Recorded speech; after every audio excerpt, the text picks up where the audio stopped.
The story begins with a post as our main character checks his phone. The post features a review from someone who has left negative feedback about his clinic, claiming that it is filled with infected COVID-19 patients. After reading this post, most commenters expressed their unwillingness to visit such a contaminated medical clinic. Meanwhile, our hero, who is reading this post and its comments, finds himself sinking into depression over the fact that his clinic business is failing. COVID-19 has broken out just as he opens his clinic. After 3 years in the medical field, he can't understand the unfairness of fate. Why does this have to happen to him in this way? He is also depressed that people visiting his clinic get infected, and others are leaving negative comments about it. Suddenly, he feels a shift in the world around him, as if the sky is beneath his feet. After a moment, he goes blank. With that, his journey from a regular Korean doctor to a divine physician in the novel begins. Now, his system is developing in a strange way, allowing him to power up, unlock skills, and summon creatures if he boosts his HP. For this purpose, he must treat his internal organs. His current HP is 0. With that, he opens his eyes and remembers falling into the Ham River. He sees his silhouette in front of him and assumes it must be someone who rescued him. Even though he has thousands in debt, he's still relieved to find himself alive. He finally notices his surroundings and realizes that he's not in a hospital. It feels like he's on the shooting set of a medieval era show. Suddenly, a very emotional person startles him. When our guy asks about his identity, the person becomes even more emotional, wondering how he could forget his personal doctor named Garden. Our boy, on the other hand, doesn't understand his current situation and asks Garden to bring him a glass of water. The tumbler Garden hands him is a luxury glass embedded with diamonds, which makes him wonder if they're real. While drinking the water, he suddenly notices his reflection in the mirror and realizes with dread that it isn't his face he's looking at. He remembers that this face belongs to the crown prince named Raquel Adria Magentano, a character from the Demon Sword Emperor, the novel he was reading the day he went out for a drink. With disbelief at his situation, he thinks he might still be drunk and asks Gordon to slap him on the cheek. Horrified at the thought of striking his master, Gordon is unable to do it. So, our guy slaps himself. The instant he does, he realizes with the excitement of having been given the chance to reincarnate as a crown prince. It means he's left his debt-ridden life behind. With this thought, he starts to rise from his place, but promptly collapses. Seeing him like this, Gordon rushes to assist him. Looking at his hand, he realizes that this body is much weaker than a normal 40-year-old's. Even though he's a young lad, he realizes with dread that the character he's been given is always bedridden and appears only briefly in the novel. Not only that, but he dies at the age of 22. With fear in his heart, he asks Gordon about his age. Gordon replies that he's 21. He bites his lip upon hearing this. Before knowing that the character he'd been given had that health issue, he was relieved to have left his debt-ridden life behind to enjoy his life as the crown prince. But now, with dread, he realizes that he has only 1 year to live. He thinks about the novel, where the crown prince had died despite receiving the best treatment in the world and the cleric's blessing. Nothing worked in his favor. He still met his end. While looking in the mirror, he concluded that all of this pointed to one solution. With that thought in mind, he turned to Garden and asked him to bring as many needles as possible, no matter the size. He had decided to treat himself. After making this decision, he found himself meditating on his bed. He checked his pulse, aiming to understand the nature of his illness. He tried to concentrate on his 10 strange pulses, where the illness might reside. If one of them showed symptoms, there was a chance he was dealing with an internal injury. At that moment, Garden interrupted him, bringing the needles he had ordered and laying them down before him. After inspecting them, he picked one up. Seeing him warming up the needle, Garden expressed his curiosity about its purpose. "I'm going to poke my body with it," he replied hotly.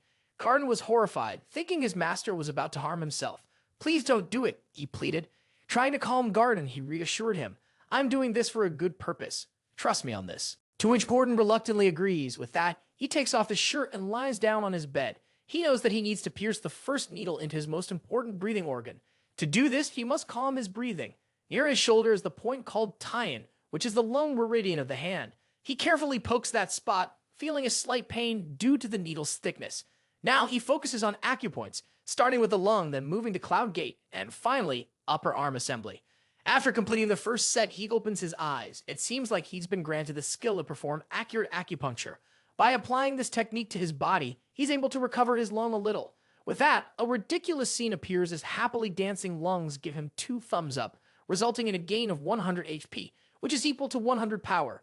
Our guy is quite baffled to see the screen in front of him as he reads all of this new information.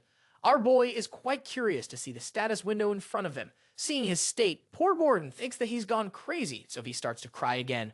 With an annoyed expression, our prince orders him not to overreact. Ignoring his emotional doctor, he decides to target another acupoint near the shoulder blade. This acupoint is called the young men acupoint, which he performs perfectly. As a result, the feelings in his chest begin to alleviate. He then targets several acupoints in his arms. The pain is sharper than before, but he endures it. Seeing him like this, Garden starts to pray to God for the health of his body and mind. Meanwhile, our guy takes the next step and pokes at the Yumji acupoint as well. With this, he stimulates various acupressure points. His loams feel as though they are being massaged in a massage chair. He's irritated by the ridiculous notions his screen is displaying, wishing it would just give him some HP points instead. Next, he focuses on the cheesy acupoint, located on his palm. With that last nail in the coffin, he successfully performs the acupoint treatment for the left lung meridian. Now, his loams take on a human form and perform a tap dance in his head. It's quite irritating for him. He waits patiently for it to end, but it continues a little longer than he would like, due to the constant tap dancing coming from his lungs. The organ responsible for bowel movement also awakens. Now, the said organ, which is the large intestine, appears as a human and starts to party with the lungs. As their tap dance goes on, the large intestine synchronizes with the rhythm of the dance. As a result, it gives him 100 HP, and both of the lungs give him 200 HP each. It means that now he has 600 HP. With this increase in his HP, he is now able to activate his skill. His screen asked him whether he would like to shop for some skills. To read it, he remembers all of those fantasy novels in which a skill related to being a warrior or mage is given to the protagonist. So he decides to check it out. Contrary to his expectations, the skills he has shown all relate to medicine and treatment. He thinks about all of the tasks he has done in his past life. To see the list, he decides to choose pulse reading, which helps him diagnose illnesses. It is the foundation of all treatment and prescription if done right. For 500 HP, he purchases this skill with the first stage. By acquiring this skill, he is able to roughly diagnose the health condition of his patients. He later gets the basic overall health check report and decides to read his pulse again. He checks his report, and then the system informs him that his body is in the worst condition. He has a minimum of 3 months to live. He thinks it's even shorter than that mobile contract. So he concentrates on his treatment through acupressure points. He wonders if inserting a needle in a clockwise direction while twirling it, using the reinforcing and reducing method, will work. He can breathe out during this process while extracting the needles with respiratory suppression implementation and a draining method. He performs it and is amazed to see that his life has extended by 1 day. Excited, he starts performing the technique on the other hand as well, which results in him bleeding. Unlike last time, his system warns him that he has overdone the acupuncture and recommends that he should do it once every 3 days. Now his organs are shown lying on the floor. He concludes that patients need to be stable to endure continuous acupuncture treatments, but his body is too weak to tolerate such a regimen. He then analyzes the situation and concludes that even though the acupuncture treatment is working, with his body's weakened state, he is only able to extend his life for 1 more month before eventually dying. After contemplating for a while, he decides he needs medicine to treat his condition. For this purpose, he turns to Garden, a doctor in this world. He asks for a more potent ingredient, which makes Garden a little hesitant. He inquires, "Do you have wolfbane root?" Garden explains, "Since we're in my palace, we need to acquire such items from the main palace." "I'll do it," Garden says, "but I need to know what you plan to do with it." Our guy deadpans, "I'm going to eat it." Upon hearing this, the poor doctor begs him, "Please don't do it." He reassures Garden, "I'm only doing it for my own treatment." However, Garden remains reluctant. To ease his mind, our boy starts to explain, "Are you aware that wolfbane root is a toxic substance?" Garden confirms, "Yes, it's used in poison." He adds, "But I need the daughter root of the wolfbane, which is much smaller than the normal root." At that, Garden deadpans, "It can cause your heart to stop." In response to this, our boy admits that's true. But he insists that he knows the method he is going to use to turn this tonic into medicine. This sounds bizarre to Garden. Our boy continues, saying that this process is called detoxification, which will help him turn this poison into medicine. He asks whether Garden understands now. Garden honestly replies that he doesn't understand a thing, but he decides to give it a go, since it might improve his health. While he goes to the pharmacy to get the root, he thinks about how nothing is stopping the deterioration of his master's health. Now he is willing to place his hope in this new treatment. However, he determines to eat it first to ensure that it is safe for his master to take. After getting the root, our boy is able to make a tonic out of it, but Garden seems quite uncertain upon seeing this strange-looking liquid. He comments that it is made from a poisonous substance and starts begging him not to take it. Seeing Garden's pitiful behavior, our boy decides to scare him a little, so he offers Garden to try it out first.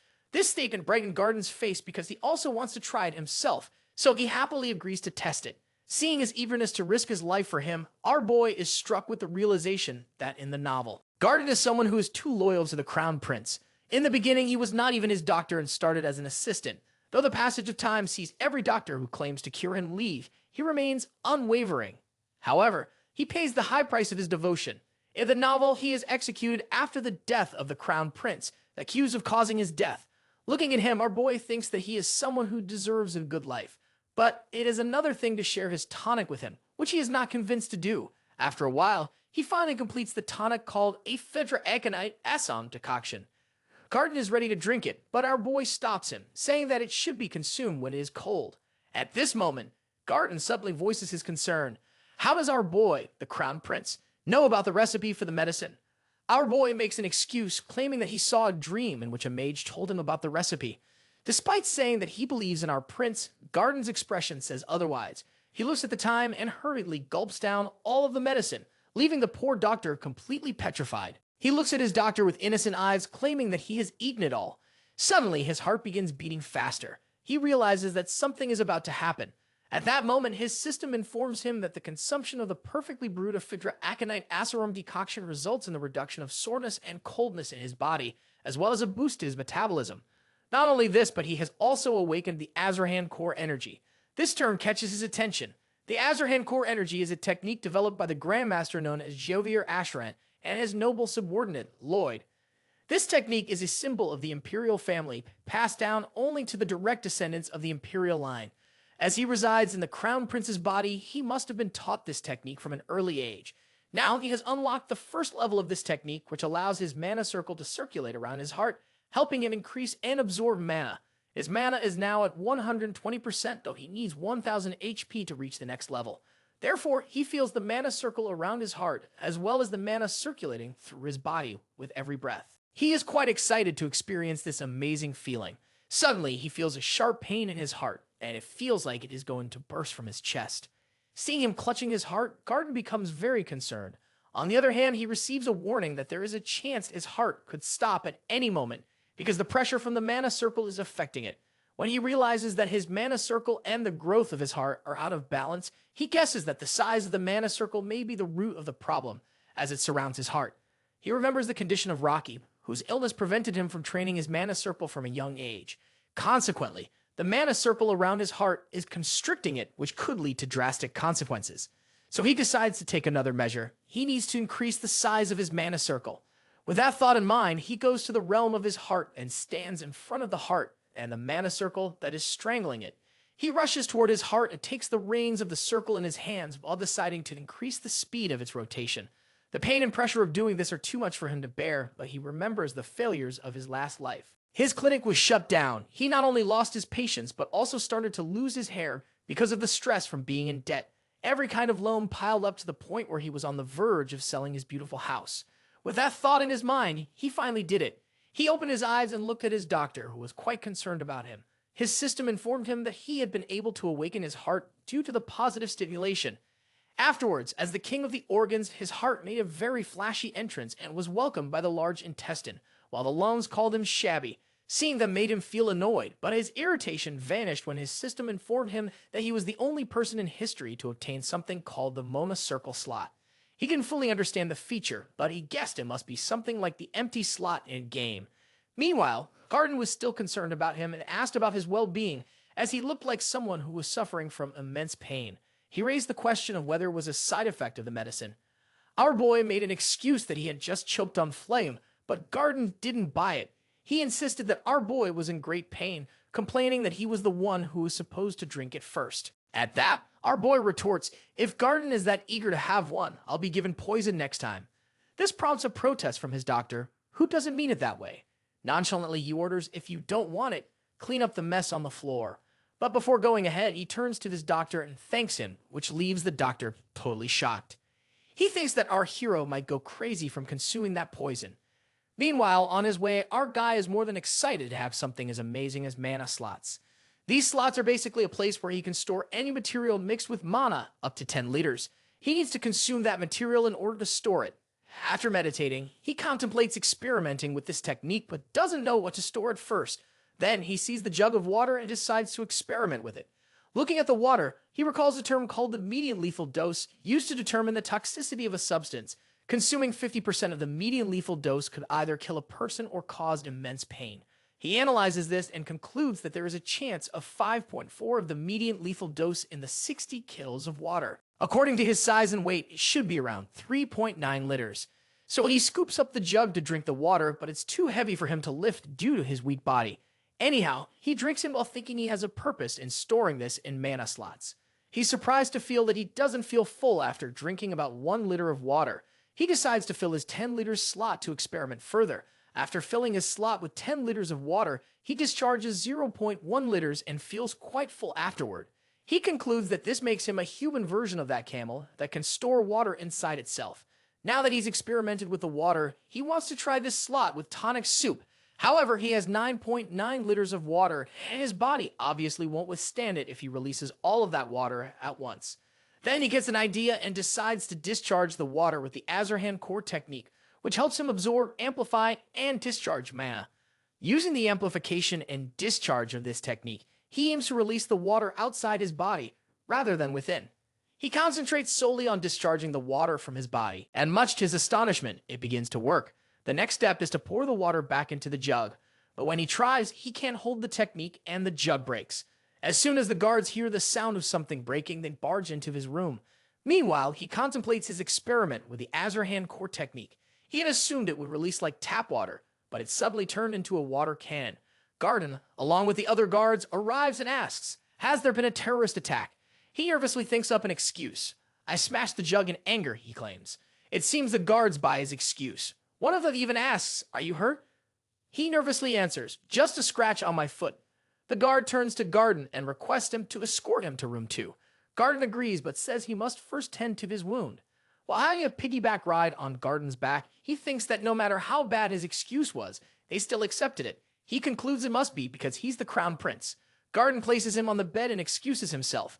Gets some rest, he tells him in return. When Garden is gone, he starts contemplating what happened when he was practicing the Azarhan technique. He was amplifying the mana and discharging it through his hand, but it resulted in an outburst, like a water cannon.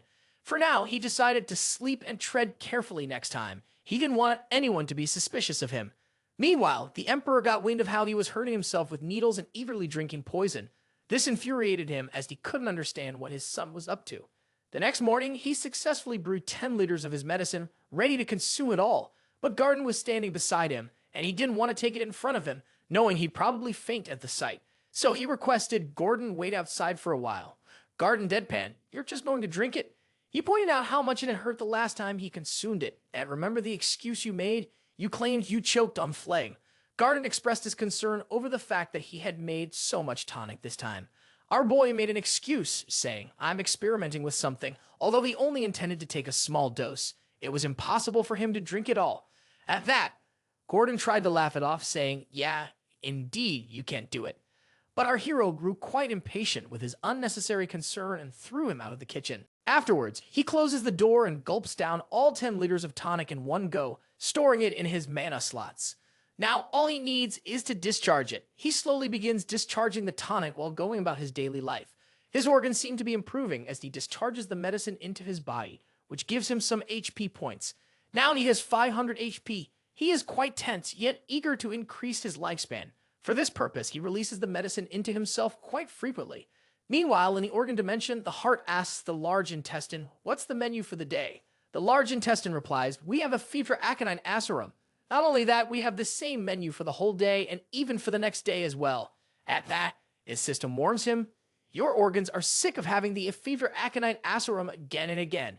He annoyingly replies, "They'll have whatever I give them." While having his meal, his system informs him, "You have extended your lifespan by 50 days. You now have 133 days left to live." He stands up in excitement, startling the maid. She begins apologizing furiously. He's confused, wondering why she's asking for forgiveness like that when she's only broken a cup. He gets his answer when she begs him not to whip her like last time. At this, he grows tense as he realizes that this crown prince has been whipping the girl. He asks if he really did it, hoping she'll say no. She answers negatively, which brings him relief, but she adds that he didn't do it himself. He asks what she did to deserve such punishment. She replies that she dared to spill a drop of water on his sleeve. This makes him think that this crown prince must be a truly cruel person. He doesn't like the scenario as he sits down on his bed, telling her to leave after cleaning everything. Her face brightens at this.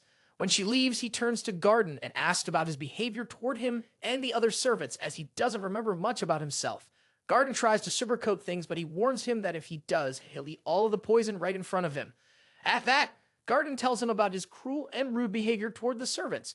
He is quite frustrated after listening to all of this. He even understands why the guards had bought his ridiculous excuse about breaking that bottle. At that, one more question arises. Why is someone like Garden so loyal to him?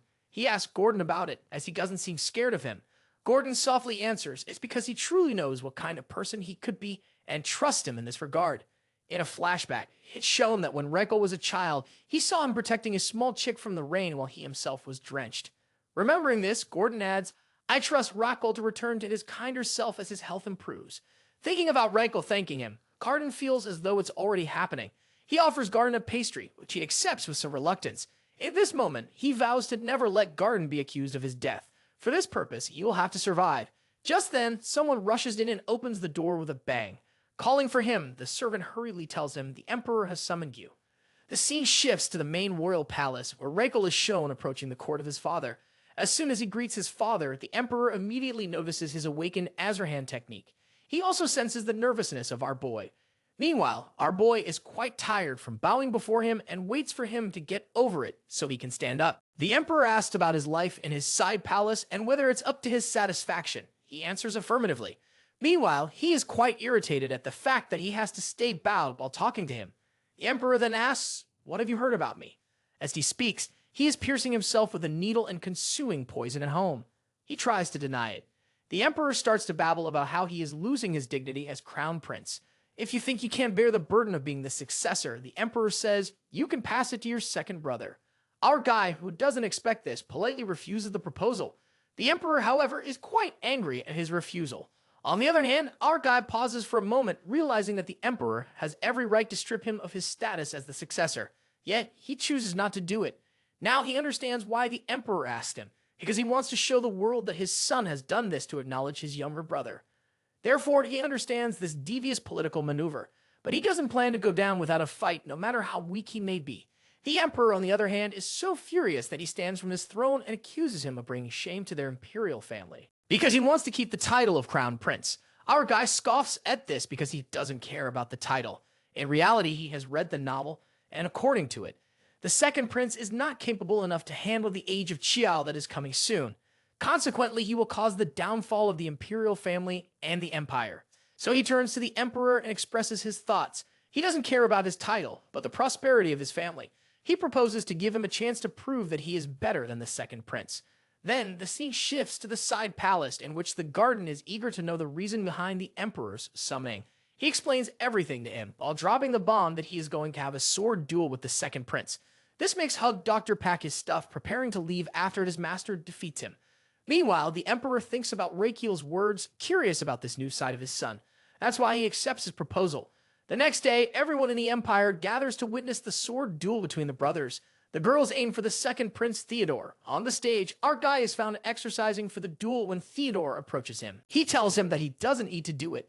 He worriedly says that he doesn't want him to risk his health just to give legitimacy to the throne for his brother, because everyone knows the result of the duel. He adds that he doesn't want his brother to sacrifice himself for this purpose.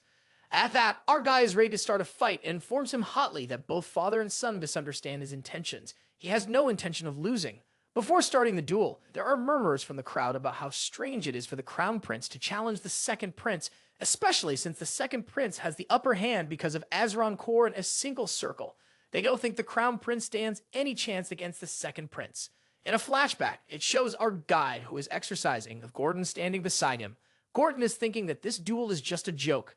Our guy replies, no one expects me to win, so it's good for me, less pressure. However, Gordon says with uncertainty, you can win. Our guy notices his expression and knows he's lying. He then tells him, I just need to block 3 attacks for my brother to win this match. In the present, Time Garden prays for the safety of his master. The match starts and the Emperor describes the rules. If our guy is able to defeat or withstand the attacks of his brother for 5 minutes, he will be the winner. Otherwise, the second prince will win the match. Now, both brothers stand in front of each other. Theodore, however, intends to get through this match as quickly as possible. As soon as the match starts, everyone is stunned to see the Crown Prince throw his sword away. They wonder whether he is giving up already. Seeing him do this, Theodore first feels relieved that he doesn't have to fight against his sick brother, but then he remembers that this will bring disgrace to him and his family. He contemplates whether he should encourage his brother to fight a little. But when he sees his brother place the shield in front of him, he understands that the Crown Prince's aim is to withstand his weaker attacks for 5 minutes instead of attacking him. He smirks at that, thinking he will end this fight quickly. With this thought in his mind, he gathers the mana in his body and rushes toward his brother. The Emperor analyzes his second son's attack and concludes that his first son won't be able to withstand it. The second prince even tries to attack from above, so that his brother won't fall to the ground disgracefully. But to everyone's surprise, our dude dodges the attack. Someone comments that the second prince is kind enough to strike weakly so that his brain can easily dodge it. The second prince attacks him again with full force, throwing him away, but he is still able to stand. Our guy's condition is getting worse as his body weakens, but he is still determined to win the duel. He has practiced dodging throughout his life as a cop. He now kind of hides behind a shield as the second prince rushes toward him, absorbing the mana better than our guy expected. However, our guy grins at this as something might be going on in his mind. On the other side, the second prince is also fired up. He builds up his attack, and after leaping into the air, crashes down right in our boy. But my guy easily absorbs the impact because he had already trained his lower body for this moment. Not only did he instruct the blacksmith to customize his shield, but he has also stored the concoction in his mana slots for his little brother. His system asked how much he would like to share the discharge of that concoction in his body, and he replies. With 0.2 liters, his brother's manifold body is filled with the concoction. The second prince's face turns red from the excessive drinking, causing him to hiccup. Theodore is confused about what is happening to his body. Meanwhile, Reiko recalls what he has read in the novel, that Theodore cannot handle any kind of alcohol. So he has added many types of alcohol to his slot and released it into his brother's system. Theodore tries to pull himself up, determined to win against his brother, but he doesn't understand what is affecting him. He wants to handle the situation and earn the recognition of his father, the cheers of the citizens, and the title of Crown Prince. According to him, this is the best course of action for everyone if he becomes the Crown Prince. For this purpose, he must win. With this thought in mind, he rushes toward his brother, who is stunned to see that Theodore withstood the cocktail bomb. Then he discharges another 0.1 liters cocktail bomb into his brother. The scene shifts as the second prince finds himself in the realm of his brother's organs, where he is served a drink by the heart, which tells him that it was given to him by that person. He turns to see that the person is his own brother, who raises his glass to him. Seeing this, Theodore is completely baffled, as he assumes he must be hallucinating. Seeing his brother this drunk and stunned, the Crown Prince decides to help him. He is going to discharge the liquid he has stored in his mana slots at his brother. With this mana, he attacks him with all of his might and throws his brother to the floor. Everyone present is completely stunned by this unexpected turn of events before them. Witnessing the fight between his sons, the Emperor immediately recognizes that Rocco has used the Azarhan core, which he had thought he had mistaken before. He can clearly sense the Azarhan core energy radiating from him, even with hundreds of people around. On the other hand, when Theodore opens his eyes, he finds his brother at his feet. His brother claims he has purified his impure mana. Theodore immediately recognizes it as the Azarhan core and questions how it's possible for his sickly brother to use it. The supposedly sick brother nonchalantly replies that he simply learned it a little late. Glancing at his fallen sword, Theodore muttered, "I've lost." Prompting his brother to remark that Theodore might still not believe it, he then notices the blood on his brother's forehead. Our boy explains that he got the injury while shielding himself from his brother's attack. Hearing this, Theodore realizes his own attitude throughout the fight, how overconfident he had been assuming victory without acknowledging his brother's efforts. Then, our boy gets up and asks about his brother's well-being. His brother misunderstands his words and expresses his feeling of being ashamed. However, Reiko clarifies that he was actually asking about his condition. At that, Theodore takes a bow before his brother, acknowledging his skill as the Crown Prince in front of everyone. In that moment, a screen appears in front of our hero, making him cheer, "I've finally done it." Misunderstanding his gesture as a victory over his brother, Cardin becomes emotional upon seeing him. Our guy's system congratulates him for treating someone other than himself, revealing that he's acquired a skill called requested medical treatment fees. This skill allows him to gain a small amount of life expectancy each time he heals others. However, he notices that this method only extends his lifespan by a single day at a time, which soured his mood slightly as it's quite a slow process. Still, he's willing to take it, seen as a more effective way to increase his lifespan than relying only on acupoint techniques or tonics. His thoughts are interrupted by his father, who asks, "Did you use the Astrahan cord in the fight?" He admits that he did. "How did you acquire it?" his father asks.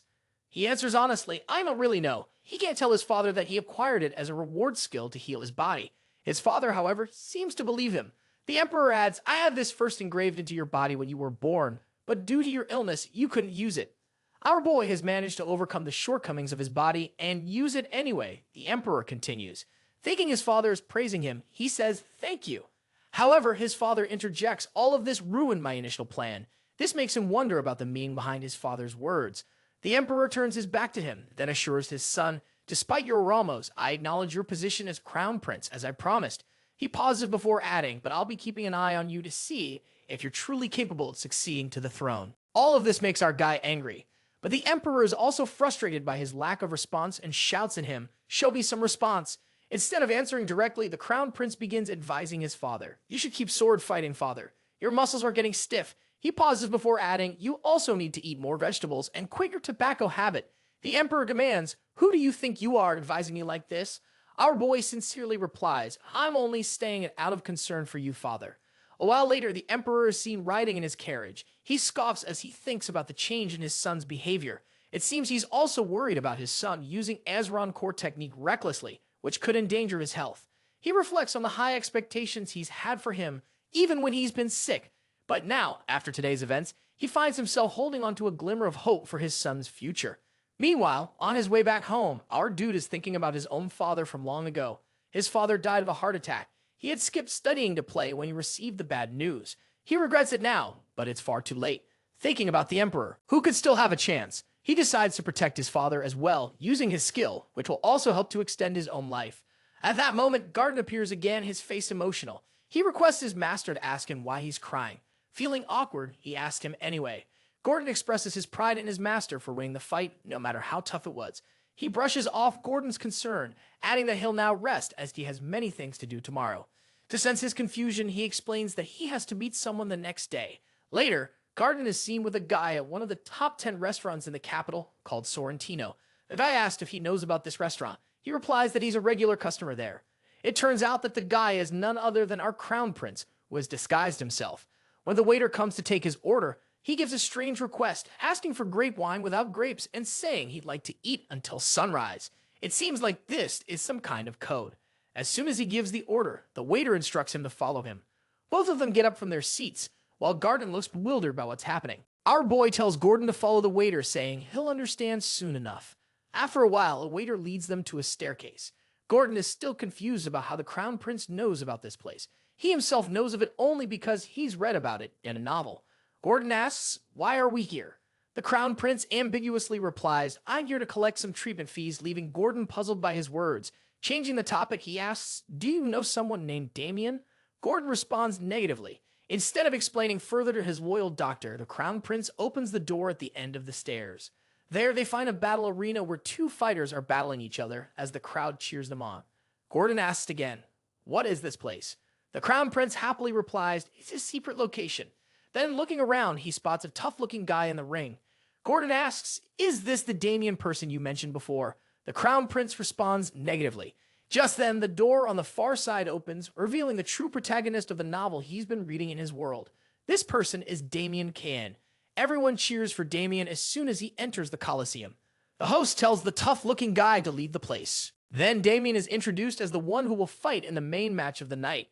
At just 17 years old, he joins the world of the Underworld. Over the next 3 months, he defeats everyone in his path, earning the title of the Sword Genius.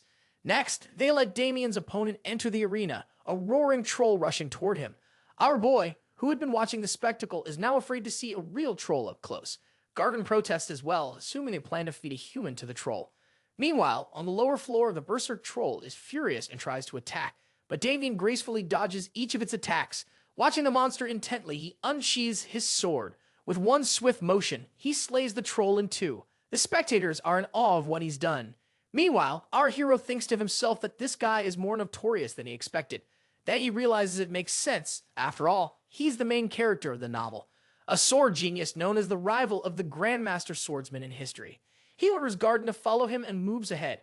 After a while, they are stopped by a bulky man who warns them not to proceed. But as soon as our crown prince keeps a brick of gold in his palm, the man lets them go inside. They're sitting as if someone from whom our guy tries his best not to be scared. He confidently takes his bottle of painkillers in his hand and asks, "Are you going to take these cheap painkillers?" Damien then asks, "What's the reason you're here? Are you trying to sell medicine to me?" He answers ambiguously, "It's something like that." Damien, on the other hand, tries to shoo our guy away by saying, "I've had enough of you." Our boy confidently says these cheap medicines aren't useful for the constant throbbing pain in the back of my head. Now he has his attention. He starts to explain the type of pain he has, in which the symptoms usually start from the back of his head. The area around his neck and head feels stiff and itchy. He asks, "Do your shoulders and neck feel numb?" Our dude detects the suspicious look in his eyes as he knows these things about Damien. He explains again about his condition, adding that he feels immense pain from the sides of his head and between his eyes. Not only that, but he also feels goosebumps on his body. And then he dramatically widened his eyes. He was acting out every detail while describing his condition. As Damien stared intently, the young man continued his performance, insisting that instead of addressing the root of the problem, Damien was relying on painkillers, which he argued were not a proper cure. This irritated Damien. For a moment, he considered cutting short the ridiculous act. In the end, the young man even told Damien to open his mouth and say something, which only annoyed him further, since he felt the other one was the one not letting him speak. Damien then asked about his identity. Half joking, the young man revealed the truth, that he was the crown prince. This only made Damien more irritated, so he pushed him to change his story, claiming instead that he had been sent by Cosman, a kind of sponsor or patron for Damien. He added that Cosman was worried about Damien, especially since with the season changing, they no longer had enough ingredients. Damien, unable to make sense of the rambling, asked what he truly meant. The young man explained that he had found a new way to ease the pain. Damien asked if it involved a new kind of medicine. He answered that this matter couldn't be treated with medicine alone. To heal properly, one had to remove the root cause of the pain. He asked him to strip off his shirt and lie down so that he can explain the process of treating him. Damien does what he is told. His back is full of scars. Our boy jokingly asks, "Are you scared?" Damien answers, irritated, "No, I'm a warrior. I've hurt people and been hurt in return." The response shuts him up. He then scoops a chunk of moxibustion and asks, "Is this your first time seeing something like this?" Our guy places the moxibustion on his back. He then ignites the substance, letting it burn into his skin. Damien nonchalantly remarks, "This doesn't scare a warrior like me." But after a while, he starts trembling from the pain. Our boy jokes, "I hope you can bear it." Damien thinks about the curse mark on his back, the reason he doesn't leave the underworld. Every time he goes to fight, he feels intense pain. To cope, he takes a lot of painkillers. He borrows money, knowing he must fight again to pay off the debt. This is the life of the protagonist of this story. Damien curses Cosman for forcing this cruel cycle upon him. He now attempts to smear the mark on his back with this process. He happily thinks that if he is able to cure Damien, he will not only extend his lifespan, but will also gain his support. He decides to treat the other gladiators afterward. After the treatment is over, he tells Damien to get up. He looks intently at the mark on his back, which he has successfully cauterized. He then asks, "How do you feel right now?" With an expression of disbelief, Damien responds, "I feel quite refreshed. It's something I haven't felt in a long time." Our boy explains, "You will need more sessions of this treatment." During this time, he warns Damien to avoid touching the blisters on his back, greasy foods, and overexertion. Damien is struck by the last instruction. "No fighting?" he asks, confused. Our boy nods, "You shouldn't fight for now." Damien protests, "Cosman won't allow that." With a reassuring smile, our boy says, "I will take care of that matter." Damien, now more curious, stares at him with a baffled expression. "Who are you really?" Proudly, our boy replies, "I am a crown prince." Damien laughs, unconvinced. "You must have a reason for hiding your identity." Our boy decides to let it go. "Just do as I told you," he says. Besides, he strictly tells him not to go to the Colosseum, no matter what is happening there, as it is a safer place for him. In the end, he adds that this is their only way to meet each other. Upon hearing this, Damien's face turns red, and he eagerly agrees with him. On their way back, there are hundreds of questions Garden has about this illegal place, but he asked him to help him find something. When asked what it is, he tells Garden to look for a man with black hair, a ponytail, and slit eyes. After looking in some places, he finally finds him in a bar. He sits in front of him and gets straight to the point, saying that he needs to buy Damien, so he should tell him about his total debt, as well as the cost of breaking the contract. At that, Cosman demands 9 trillion minen, which would only be afforded by someone as wealthy as a crown prince. Our boy explains that he is the crown prince. That person starts to laugh at his expense and tells him that if Rankle is a crown prince, then he is also the one with the name of the crown prince that sells the medicine. Then he tells him to get lost if he doesn't want to buy medicine. When our boy leaves, he summons a man and asks him to investigate our dude to learn about his identity. He even asked him to torture him however he wants in order to get that information. After 1 hour, the same person he sent to torture our crown prince is thrown in front of him, bleeding and injured. He is baffled to see him and asks, "Who has done this to you?" Then he sees the royal guards in front of him, who announce the secret royal inspector is before you. Our boy takes off his wig and shows him the royal badge. It was 1 hour ago that Garden and our boy were on their way somewhere, fully aware they were being followed by Cusman's man. He tells Garden act normal, so the follower doesn't suspect that we know he's there. He knows it's inevitable that Cusman will send someone to follow him, which is why he approached him in the first place. The next moment, when the stalker turns, he collides with the royal inspector. The royal guards accuse the stalker of attempting to assassinate the crown prince. Now they stand before Cusman. Our boy has returned the badge to the secret royal inspector, while Cusman tries to grasp the situation. But before he can react, our boy orders his royal guards to raid the place, especially to capture Cusman. With his order, everyone rushes to subjugate the place, witnessing the scene in front of him. Gordon thinks that the crown prince has really changed. Now, he worries about his country's security, which is why he's raiding underground organizations. On the other hand, the crown prince seems more than happy to see the people around him. If they get injured, then he has a chance to heal them. He'll have an opportunity to extend his lifespan. Meanwhile, Cusman hides in the corner contemplating the situation. He wonders about the crown prince's interest in buying Damien while he's trying to escape. As he rushes toward the gate, he decides to stay hidden until things cool down. But as soon as he opens the door, he finds himself at the edge of several swords. Meanwhile, our guy makes a bet with his doctor that he will come out from this gate. He now demands 500 Megan from the poor doctor. He then comes forward, babbling about how important it is to pay for one medicine. When Cusman yells at him, asking what that crazies he is talking about, he clarifies that he comes with good intentions to clear out the medicine expenses of Damien and offers him a good deal, but he is the one who throws it away. Hearing this, Cusman is infuriated and about to hit him, but his face meets the iron fist of the royal guard. Next moment, he is warned to stay down. Finding no escape route, he decides to use the capsule bomb containing poison in his mouth and spits it out. After 5 seconds, when he has planned to spit the capsule in this way, everyone in the vicinity will be paralyzed while exposed to the capsule. He will escape and kill the crown prince. He is content with his perfect plan. He begins to count down from 5 to 1, ready to spit the capsule. But before he can, Rankle shuts his mouth with his palm. Cusman realizes that Rankle knows his every move. At that moment, the bomb reaches its detonation time and explodes in his mouth. The paralysis process begins, and he needs the antidote as soon as possible. With trembling hands, he tries to take it out from his pocket. But our hero, who reads the novel and knows everything about him, snatches the antidote from his hand and asks, "Would you like to know my source of knowledge?"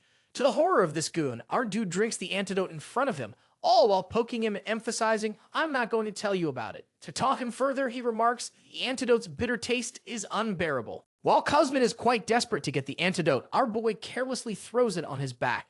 He implies that he is not going to give him the antidote, especially since Rakiel was the one who poisoned him in the first place. He intends to use his medical treatment skills to extend his lifespan now that he has the antidote in his mana slots.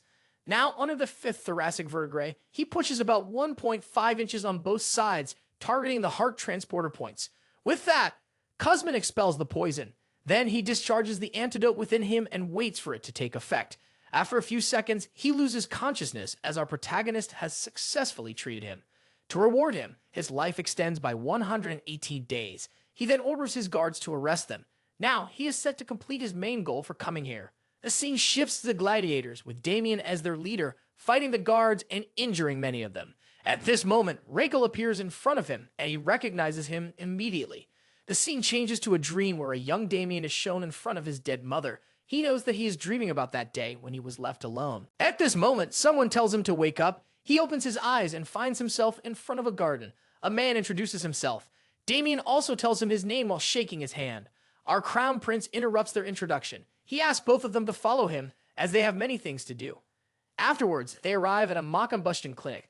They find other gladiators there as well. Damon asks about the place. "Where are we?" "It's a treatment clinic," comes the reply. Another gladiator expresses his wonder. "Why are you being so nice to us? You not only shelter us in your palace and rescue us from the underworld, but now you're going to treat us too." He thinks to himself that the Crown Prince's main reason for helping these gladiators is to free them from their curse marks. By doing this, he can extend his lifespan, as most of them are young, which helps him boost his own life. The Crown Prince starts by saying, "I'm not doing this out of goodwill. Everyone knows I'm quite a stick person."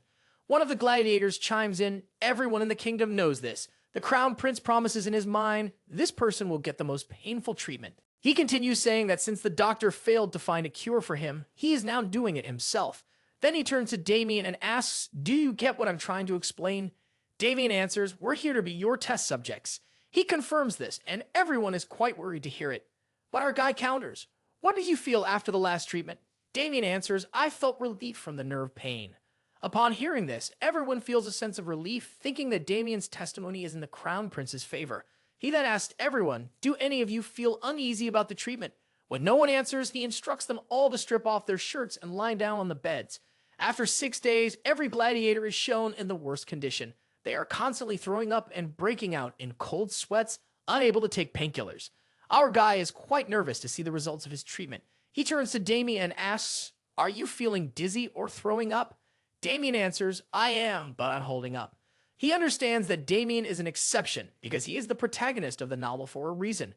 He then dismisses everyone to their accommodations, but instructs Sergio to stay. He comments on his bad condition because of withdrawal symptoms, but Sergio tries to say that he's fine. Then he shows him the needle, saying that he is going to help him with it. Meanwhile, he thinks about whether the acupressure treatment will work on Sergio. He isn't sure, but Sergio has been taking the painkiller for the longest time, so he needs to be the test subject for this. He considers targeting the running point near Sergio's stomach. While he's thinking about all this, Sergio rises from his place, looking quite powerful in his form. Sergio then jumps on him, grabbing his throat with both hands. Regal is having a harder time breathing, but Dane arrives just in time. He knocks Sergio away from him. Damon raises his hand to help Raquel up, asking about his well-being. Regal answers positively. He looks at the unconscious form of Sergio and concludes that, due to his severe withdrawal symptoms, he is highly sensitive to any minor stimulation. This is why a small needle will hurt him like a sword, he thinks. To resolve this problem, he needs thinner needles. After a while, he's seen in his study reading a letter from a blacksmith. He begins to summarize the letter. The blacksmith apologizes to him for being unable to make multiple thin needles as fine as thread. The letter adds that only a dwarf artisan could achieve such a feat. At this moment, he gets a notification from his system warning that he is stressing too much, which could lead to nervous illness. His organs are trying to cool down the heart while trying to give him a hint. Seeing him lost, his system reminds him that he can summon a monster or unlock a skill by using his HP points. He then selects the Summon Gasha option for the cost of 300 HP. While confirming the purchase, he hopes to get a good summon. His system instructs him to verbalize the qualities he wants his summon to have. He demands a creature that can provide him with many needles of uniform thickness. After recording his request, his system provides him with 3 options with bizarre names like a happy summon that oinks, iron that discharges, and a cactus that discharges. Then his system informs him that one of these summons has a 100% ability and meet his demand. One has 50% and one has 0%. Upon reading this, he realizes that this summon is a kind of gamble, so he contemplates which summon to choose. After thinking for a while, he can't decide. His heart frustratingly tells him to choose the cactus, and he agrees. While his system prepares his gift, he pleads to God for the right summon. Then, a very cute porcupine drops into his palm. His system immediately starts informing him about the qualities of his new summon. He learns he can alter its size by feeding it either red sunflower seeds, which will make it huge, or blue seeds, which will return it to its original tiny size. Its name is Goem, and it has the skill of producing an infinite number of thorns and attacking its enemies with them. He politely asks to summon for 3 thorns, each of a different color, and provides them to him. He checks the white and brown ones. The white one has a mild pain effect, so he decides to use it for the gladiators. However, he's a little cautious of the black one, as it has a higher pain level. He doesn't even test it, deciding to try it on someone else later. Then he goes to his clinic, warming up the needle. Seeing him, Garden asks about his summon, and he introduces it to him. At that moment, he makes up a story and tells Garden to ask the remaining details from the summon itself. Then he leaves the place. Garden is quite baffled by the situation as he recognizes this creature as a summoned monster. According to legends, there was a legendary builder around 300 years ago who would summon monsters as his aid. They are known as very rare and mysterious creatures. Garden doesn't understand how his master got one. Now he realizes there's something about his master that he doesn't know. Inside the clinic, Sergio apologizes to our guy for the incident yesterday. "I'm sorry about what happened," Sergio says. He shakes off the apology, replying, "It's fine. I will no longer feel the pain." Sergio nods. "That's because I've pierced many needles into your body." He's surprised to hear that, as Sergio doesn't seem to feel anything. Sergio then shows him his arm where he performed the acupressure treatment. Afterwards, he's been performing this treatment on everyone to get rewards from treating Damien and the other gladiators. His life expectancy increases by 171 days. Not only that, but he also levels up his skill due to using it on a larger number of people. This information makes him quite happy, as is clear from his body language. Seeing him so happy, Damien doesn't understand his true motives, as he wonders why the Crown Prince is ecstatic to see them recovered. Now that Rakel is done with their treatment, he decides to come up with another plan for them. The scene shifts to the Emperor, who is getting a report about his son. He is informed that the Crown Prince has 14 gladiators as his bodyguards, who are now officially recognized as royal guards. He is giving them salaries and other benefits for their work. At that, the Emperor starts to laugh at his son's expense. The Crown Prince should be resting in bed, but instead, he is getting a private squad. However, the next piece of information tenses him. He is told that the Crown Prince has a habit of inviting every servant and guard to his side and poking them with needles. The Crown Prince is seen playing doctor with the numbers of servants. He asks one of them, "Does it hurt?" as he pierces a needle into his body. The servant responds negatively, though his expressions say otherwise. The Crown Prince then announces, "Next patient." A few days ago, Damon is seen in front of the Crown Prince, who asked about his feelings during the Makabustion treatment. Damon answers, "It still hurts a little." The Crown Prince gives him the good news that he no longer needs the treatment as he is fully cured. This leaves him confused. He then thanks the Crown Prince, but meets with a protest from the Crown Prince. "Rakel, hear me out first," the Crown Prince says. "I have a proposal for you." The Crown Prince wants Damien's sword skills on his side. He doesn't want those skills to go to waste, so he offers him a position as his bodyguard with a smart salary and other benefits, rather than relying on emotional things like loyalty and friendship. "I know you'll advance in your sword skills," the Crown Prince continues, "and soon you'll reach the Swordmaster Syndrome, where someone becomes extra sensitive and endures even more pain than before, even with the Curse Seal.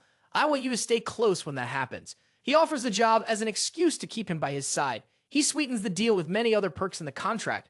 But when Damien doesn't respond, the Crown Prince adds, "What if I offer you a 4-day work week?" This prompts a cheer from everyone behind Damien. Upon hearing the job perks, everyone offers to hire Damien as well, under the pretense that it is their way of repaying their debt by protecting him. He dryly comments that they want to do it because the salary and other benefits come with the job. They sincerely agree that this is the case. He is glad at their honesty, as he thought people who claim to be loyal often hold grudges. He ponders on this matter and decides to hire them, since the original royal guards were loyal to his father. It would be better to have his own private squad. He then gives them the name of SRG, and they are quite happy about it. He turns away from them, thinking with a sigh that his lifespan still doesn't last much longer. He has only 18 days left, and his very weak body is unable to search for more patients. After a while, he is seen in his study room. He tells Damien and Garden that he is going to set up a clinic in his palace. At that, Garden startles him by saying that his cause is noble, wanting to help sick people. He totally agrees with him, and adds that he wants to treat the people living within the side palace. He doesn't think common citizens living outside the palace will feel comfortable visiting it. Garden also agrees with him. He explains that he needs this because, in this way, the word of mouth will serve as advertising for his clinic, so people will come to his side palace's traditional medicine clinic to receive treatment. Now in the present, he is frustrated to know that everyone is quite healthy. After treating 500 people so far, he has only received a 2-day bonus life. With his frustration, he exclaims, "I need a very sick person." Suddenly, he stops as the idea hits him. He orders Garden to collect data about the families of the servants he has in his palace. There must be some sick person among their families, he thinks. He is quite frustrated to see that they all seem healthy. Only 10 pages remain. He doesn't have much hope, but he still keeps checking. He is interrupted by Damien, who expresses his disappointment with the Crown Prince. He is baffled to listen to him. Damon asks further, "Do you see patience as the tool?" Damon adds, "I understand that you need patience for research, but now it looks like you're searching for someone on their deathbed." At that, Garden tries to defend his master, as he must have some plan.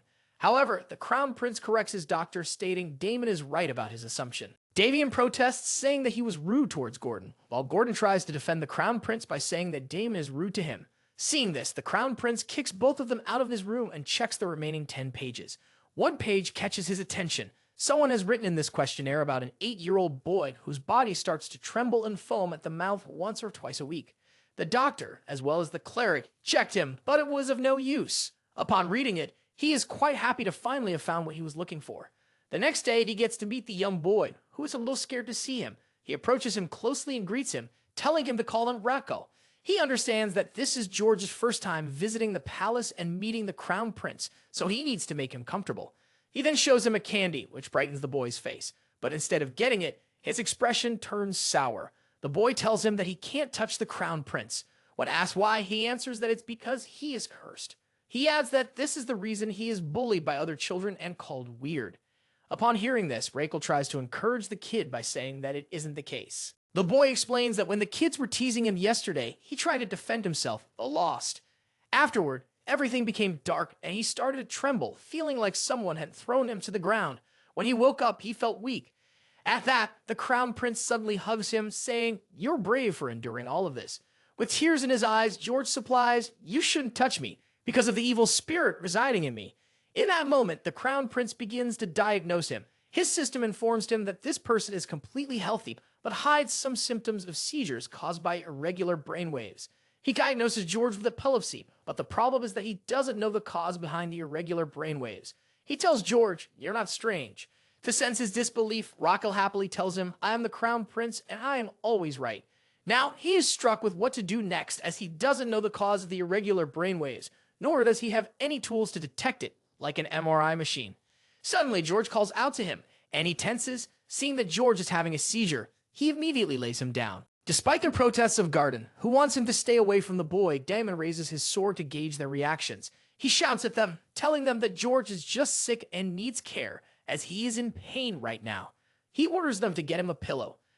Afterwards, he gently lays George on the pillow, and everyone watches him. Jen offers to wipe the foam from George's mouth.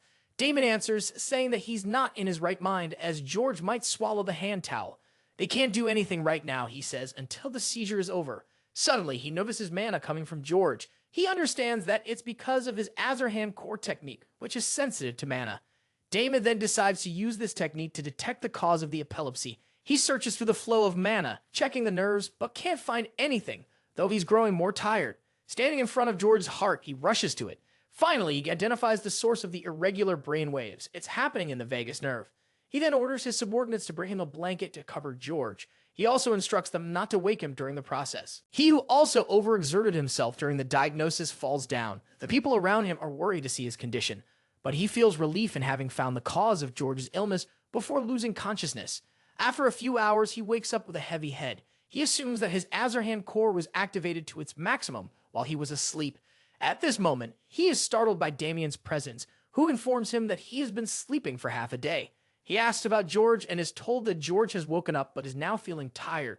While getting up from his bed, he thinks about how the diagnosis he performed was successful through his Azarhan core. Now he can start George's treatment by stimulating the vagus nerve. As he is putting on his coat, Damien asks with surprise where he is going in the middle of the night. He answers with a maniacal expression, "I'm going to be struck by lightning." After a while, he, along with Damien, is seen in front of the main palace. The guards are shocked to see him there. He asks the guards to escort them to Sir Xanet's room. They head ahead to reach Sir Xanet's room, who is the palace mage. He is astonished to see them there in the middle of the night and asks about their purpose. The crown prince then playfully asks the mage to strike his back with lightning magic, which leaves the poor mage totally baffled. The mage remembers yesterday when he had visited the emperor. The emperor had been telling him how the crown prince had been acting differently and strangely in recent days. He says while smiling that he is worried about what his son might do next. Seeing his expression, the mage thinks with annoyance that the emperor has also become a fool when it comes to his son. In the present time, the boy is shaking the annoying mage furiously, asking him to hit him with lightning. The mage thinks about how crazy the crown prince has become. He protests to the prince that he can't do it, as it might kill him, which would make him accountable for his death. The crown prince explains that he doesn't need to go that far. He just needs a bit of electric stimulation for 3 hours. The mage is deeply annoyed by this new demand. Lightning magic has destructive capabilities, but the prince wants him to minimize it and maintain control for 3 hours, which requires precise control. He asks the prince if he has any idea that his request is quite difficult. The crown prince answers that he totally understands, which is why he came to him, because no one else could achieve such a feat besides him. Hearing this compliment, the mage was half ready to fulfill the demand, but he was still hesitant, wondering what if he hurts him. The crown prince consoles him, saying, "I guarantee if something happens to me, you won't be accountable for my death," while pointing to the guards who will witness it. He further explains, I am doing this to save someone. The mage then agrees to the demand and asks, when can we start? The Crown Prince replies, we need to do it now. He sits in front of the mage, who asks, are you ready? The Crown Prince nods, secretly thinking, I can't just experiment with such a dangerous treatment on a child. It's better to experiment on myself.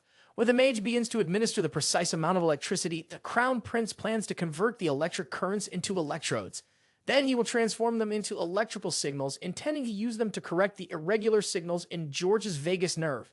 In the end, he will control those signals.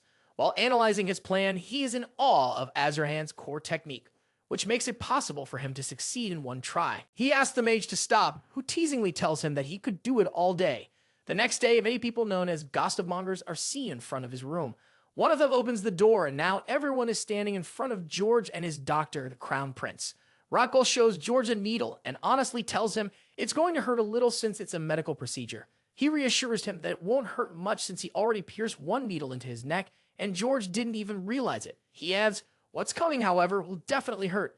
Then the mage hits Rackwell with electric magic and gathers the electricity in his heart. Garden feels like he's about to faint from seeing his master's condition, but our dude's focus remains on the gossipmongers in the room.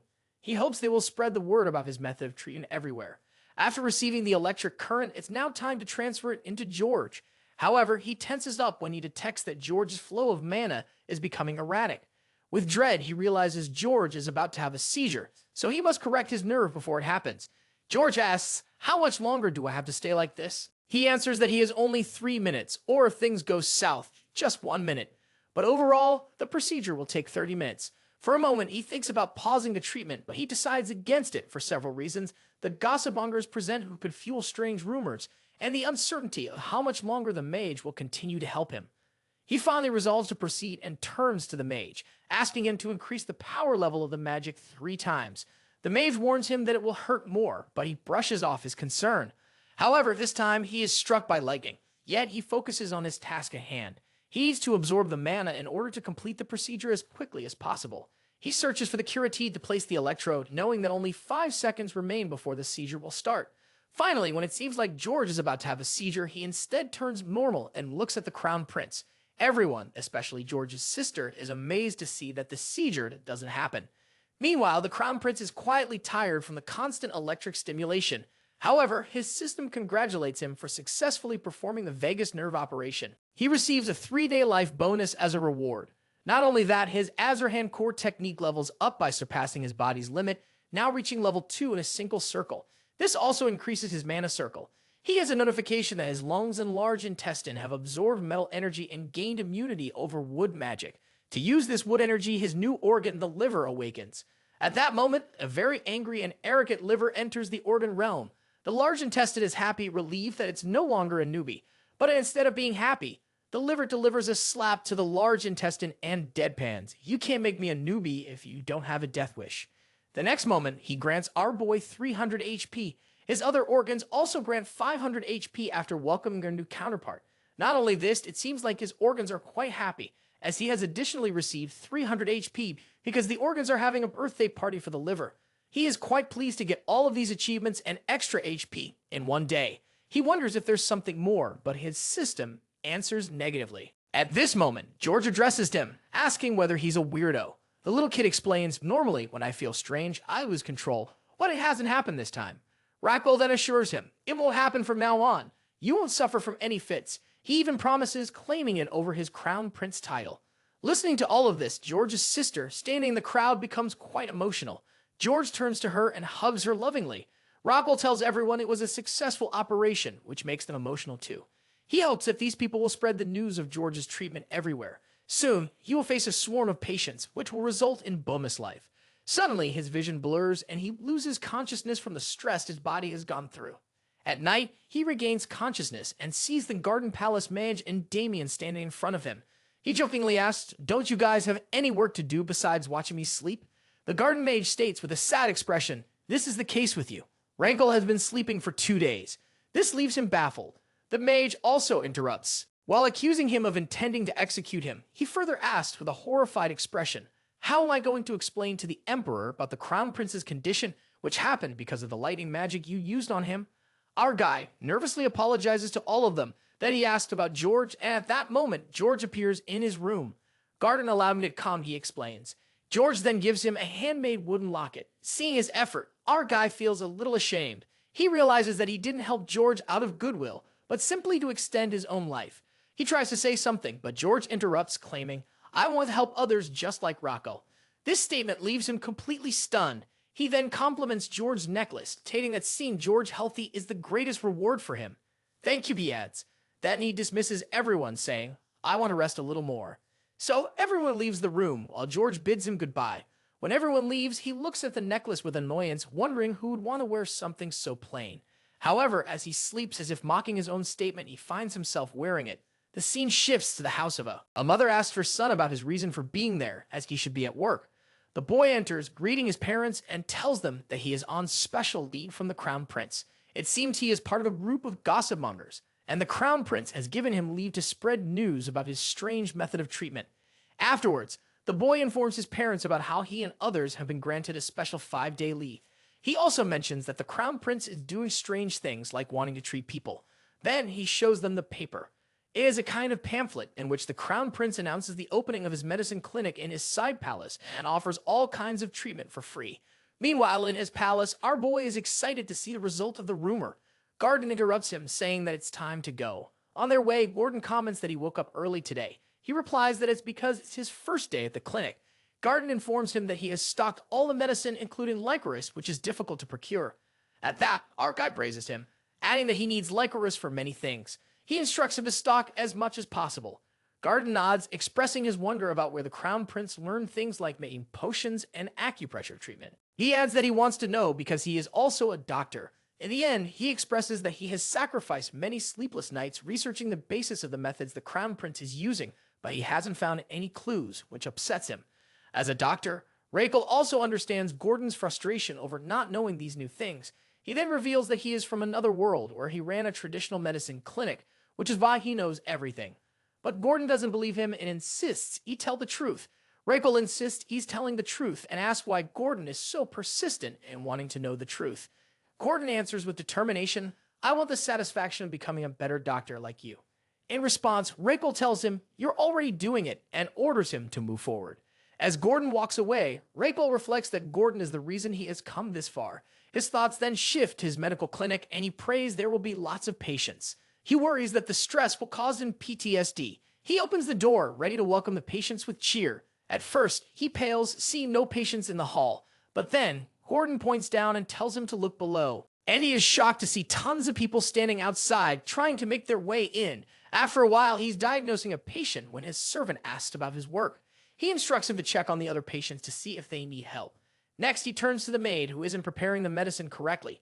He knows the nursing system is not up to par and that it will take time to settle down.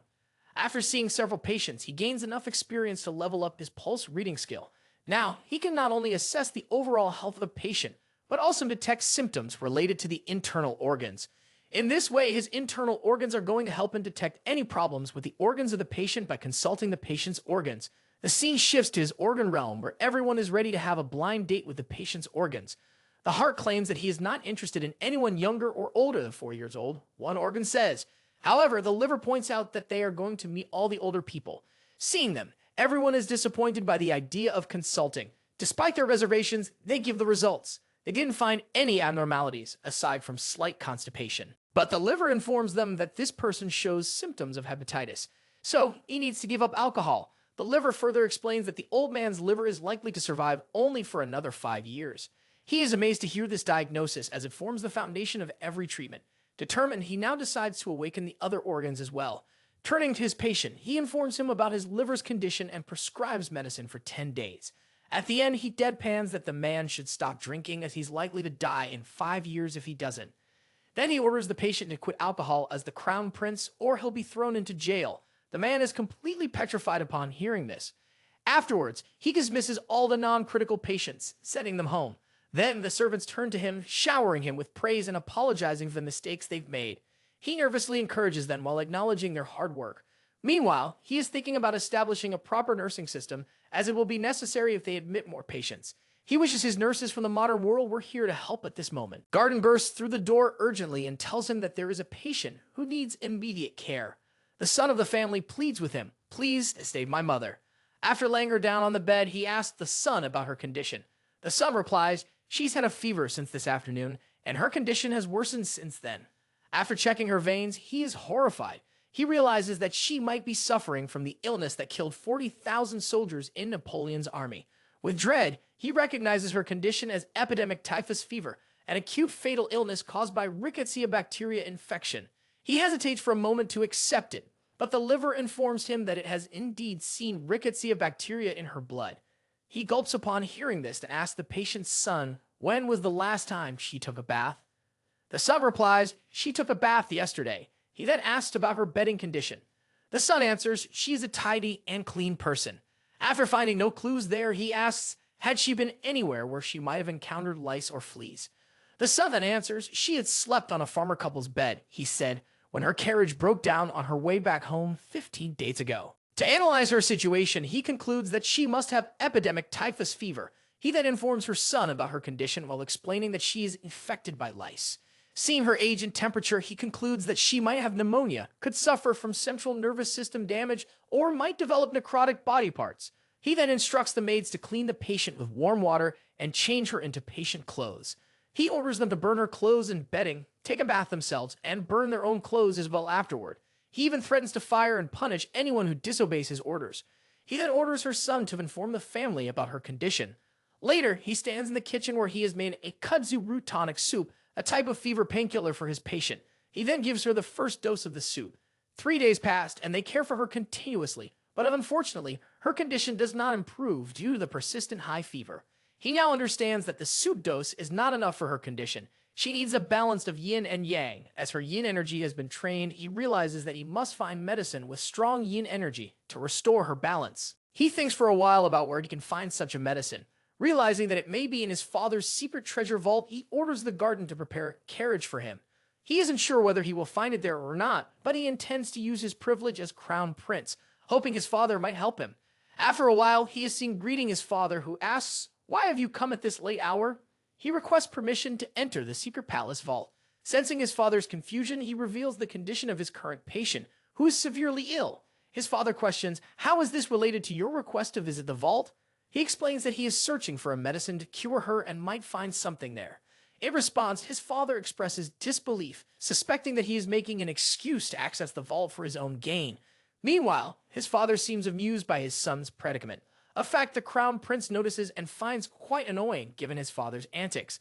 He tries to reason with his father while insisting that he doesn't have time to prolong this matter. However, his father remains unconvinced by his outburst, believing that since he didn't receive a proper education, he shouldn't suddenly be treating people, his father said. His father then asked him to prove that his diagnosis was correct. At this, our boy asked, "Do you want to test me?" Emperor affirmed. He then ordered our boy to diagnose the condition of Royal Knight Captain Roberto, who had recently fallen ill.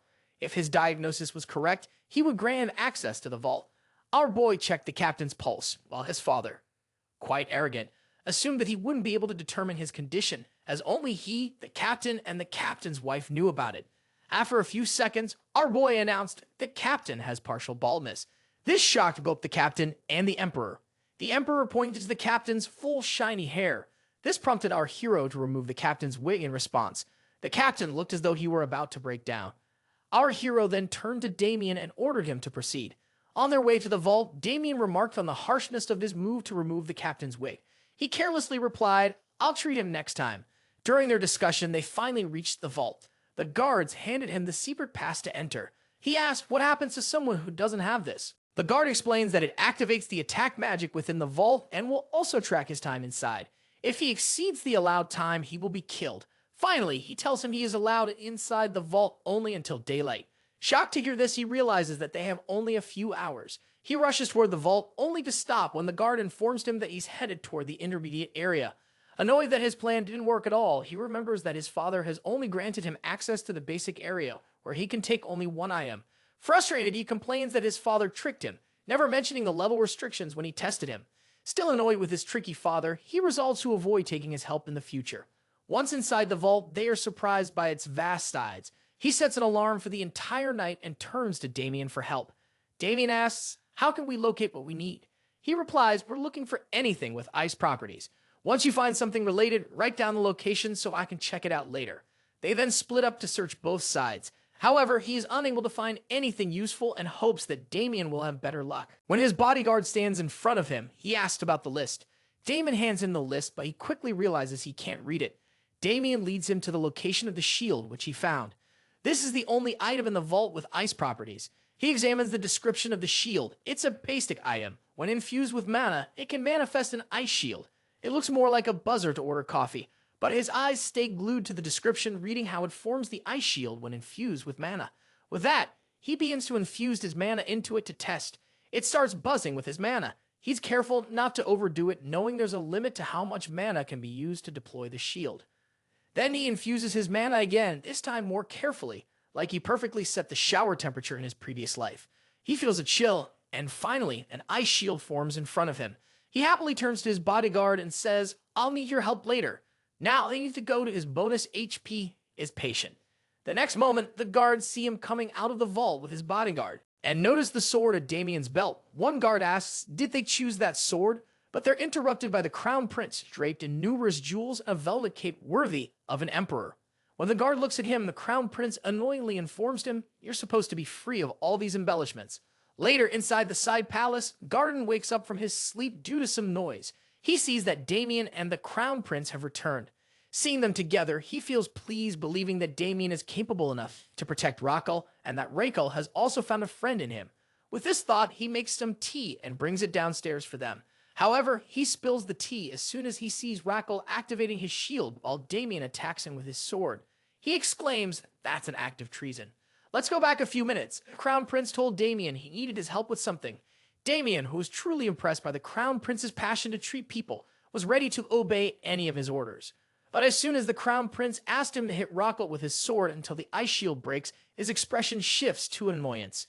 It was the same argument the guard had seen from his room, but didn't fully listen to. Damien protests, asking, "Does the Crown Prince really want to label me a traitor?" The Crown Prince explains, "I need you to strike the shield with your sword. That's the only way it'll break, and the residue left from the strike will be used in the medicine for my patient." Damon suggests, "Why not just put the shield on the ground? It'll be easier to strike." The Crown Prince shakes his head. "That's impossible.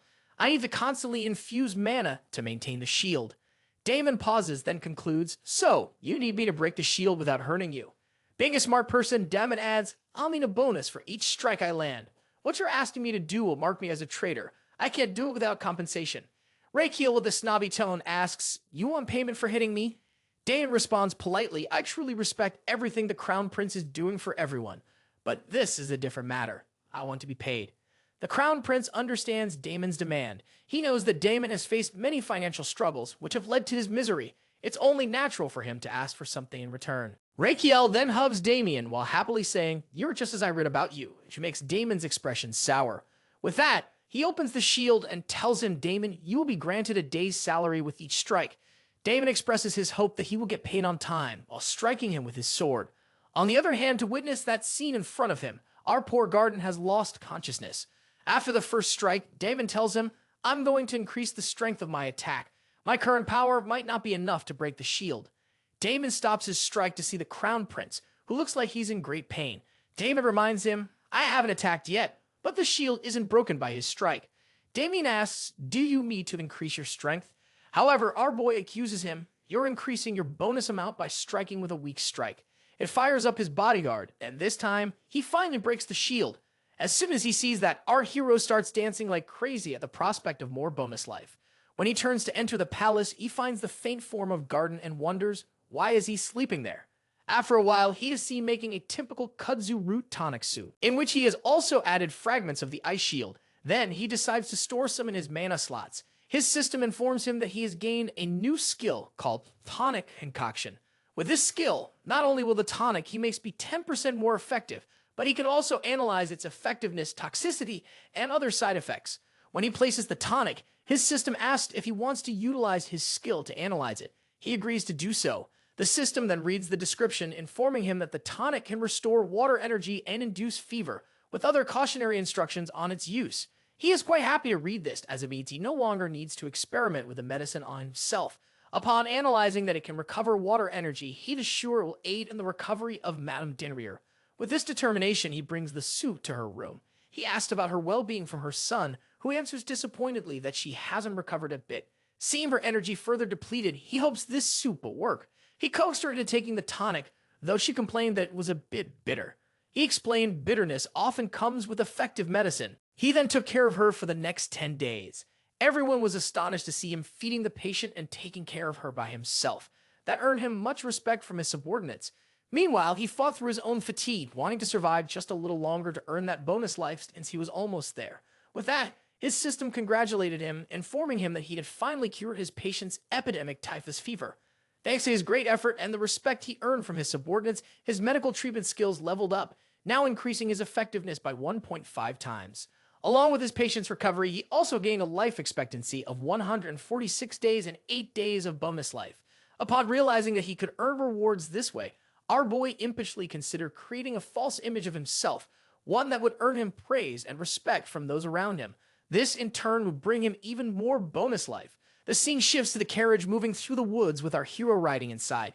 He is thinking about getting professional nurses as he's managed things so far, but he can't keep going much longer without their help. After a while, Madame Denrier and her son get down from the carriage. "Madam, thank you for the ride," she says. "You have also cured me." She pauses, uncertainty in her eyes. "I'm not sure how to repay you." He smiles, thinking about the bonus life he's gained. "Seeing you healthy is more than enough reward for me," he replies politely. Her heart swells with emotion at his kindness. They exchange their goodbyes and are about to leave. However, it seems our guy has other plans. He stops her son and invites him into the carriage. "I need to speak with you," he says. The son, unsure, hesitates. "Is it proper to talk like this? I'm sitting with my back to the crown prince," he asks. The prince simply waves it off. "I've been waiting for you to explain your purpose," the son says. Rackle doesn't respond right away. Instead, he begins to complain. "My body's sore," he grumbles. "I've sacrificed so much sleep taking care of your mother." Hearing this, Denrier is eager to compensate him for his efforts. But Rackle, ever slate, shakes his head. "I can't accept anything from a patient," he says with a shrug. "It would ruin my reputation." The son, persistent, insists. "I truly want to do something in return," he says. Hearing this, our hero is more than happy to accept his help. The son technically isn't his patient, so he can take help from him. He then asks him to assist with something, revealing that Denrier is an artist. A few days later in Fonta Plaza, a landlord tells a boy that he should get employed by the crown prince, who is looking for staff. However, the boy isn't convinced at all. He taunts the landlord while pointing out that he's not late on rent despite his jobless status. The landlord quickly counters by saying that he's actually 2 months late for the rent. The boy rushes off to get money for the landlord upon hearing that. Meanwhile, a mysterious girl in a hood listens to the exchange, contemplating something. The scene shifts to the inside of an art gallery, where many people have gathered around one particular painting. Our boy, along with Denrier, is also there. Rakel congratulates him on becoming a professional artist. However, Denrier doesn't seem happy.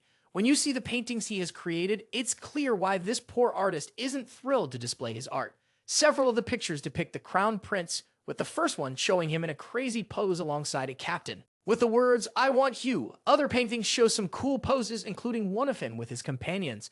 One of his very detailed paintings depicts him like a crying girl, which Damon wants to cut off. Denrier is a little uncertain about whether his paintings will help him in his search for a nurse. The crown prince, however, reassures him, saying that his work will definitely make an impact. He shows Denrier his own painting, in which Rankle is portrayed surrounded by many strong-looking nurses, with a captain in the corner labeled with the words, "Shobi Gano." The painting also includes a description encouraging people to become nurses, with the promise of a generous salary offered by the crown prince. Seeing this, many people agree to sign up and want to become nurses. The scene shifts to a stall where Garden is registering people for the nurse selection test. People are eager to apply, having heard that the salary is so good they could pay 2 years' rent with just 1 month's salary. Meanwhile, the same mysterious girl is lining up in front of the stall, eyeing the requirements for applying. But when she reads the applicants must be residents of the Empire, her posture shows her determination. Meanwhile, our boy is thrilled to see so many people applying for the nursing position. When Damien asks him why he's so happy, he answers, "I'm excited because the more nurses I get, the more patients I'll have to cure. That means my life expectancy will increase." On the other hand, Damien is purely impressed by our boy's kindness, especially considering he offers such a good salary as well. After 6 days, an event called Show Me Genho is held, where the crown prince will test the people to see if they are fit to become nurses. The mysterious girl also makes her appearance. She is quite happy to have arrived on time. The host announces, "We've gathered everyone here today to reveal the first task for the nurse selection test." However, He then reveals this task will actually be announced next week. After a week, the host announces the first task for the nurse selection test and urges them, rush forward to the interview area. To organize them, they are divided into 5 groups out of the 50 people who will race toward the main building of the side palace.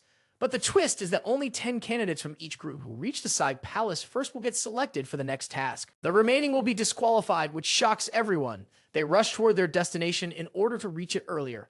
As soon as 10 candidates enter the designated area, the guard disqualifies the remaining ones.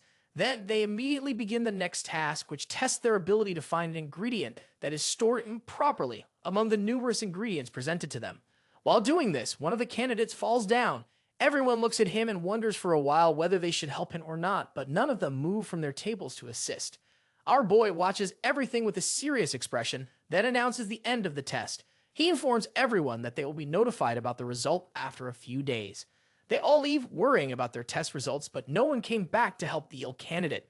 It seems like this is a stage set by our hero, who wants to test the candidate's spirit of helping others.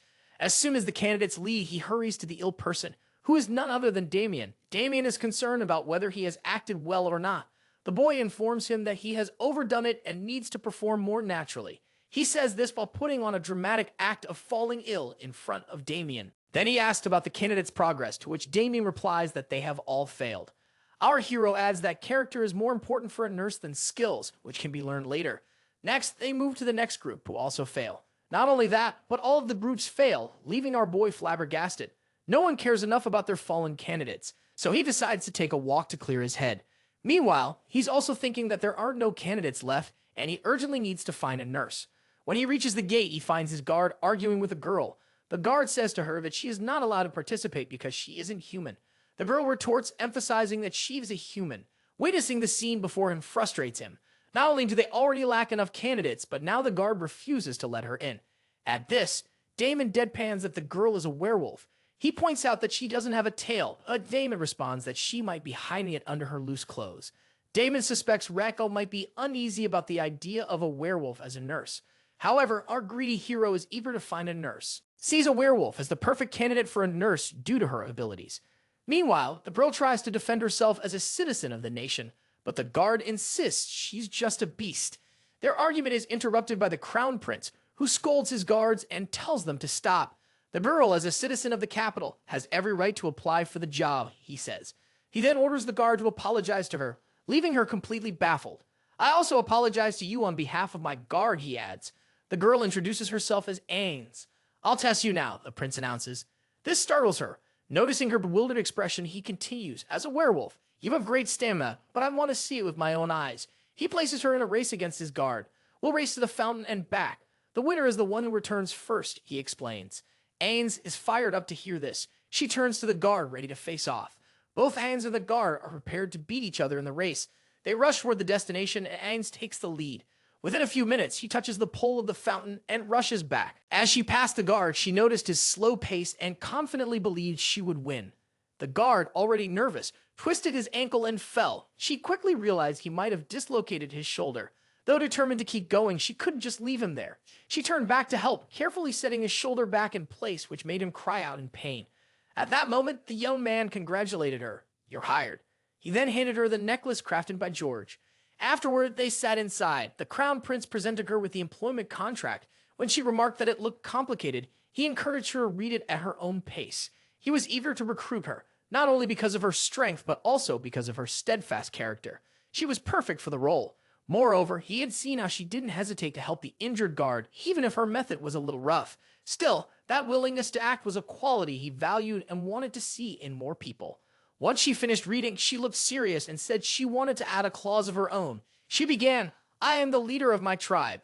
This made the ambitious prince brighten with excitement as he imagined the possibility of 50 more courageous people like her by his side. When she demands that they take a nursing test as well, he happily agrees. Then she approaches her other problem, one that she and her kind have been facing for years. He asks whether it's an issue of rationing. She answers negatively. She explains that they are having trouble because of their tails, which move on their own. Our dude is curious about whether this is a bad thing. She sadly explains that their tails depict their emotions, which can lead people to understand their feelings and use that to manipulate them. He is convinced that this is the reason she is wearing such baggy clothes. He suggests that she tie her tail to her legs. She responds that it refuses to cooperate in that way, almost as if it has its own mind. She explains that the tail behaves like an organ that follows its own rules. He then asks whether they can be cut off. She answers that it would make walking difficult, and besides, it would regrow within a month. At first, he tries to let go of the matter, but soon he realizes with dread that she wants him to resolve this issue if he wants to hire her and her tribesmen. After that realization, he feels like pulling his hair out in front of administration. As he has no idea how to solve this problem, he offers Ans to be their society's guardian. When she asks for an explanation, he explains that he can provide them with security by using his position. But she rejects this idea, worried that it might worsen their condition if something happens to him or if he backs out from his promise.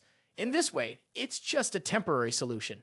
He asks if she wants something to solve the basic problem with their tails. She affirms while asking whether he is going to help them.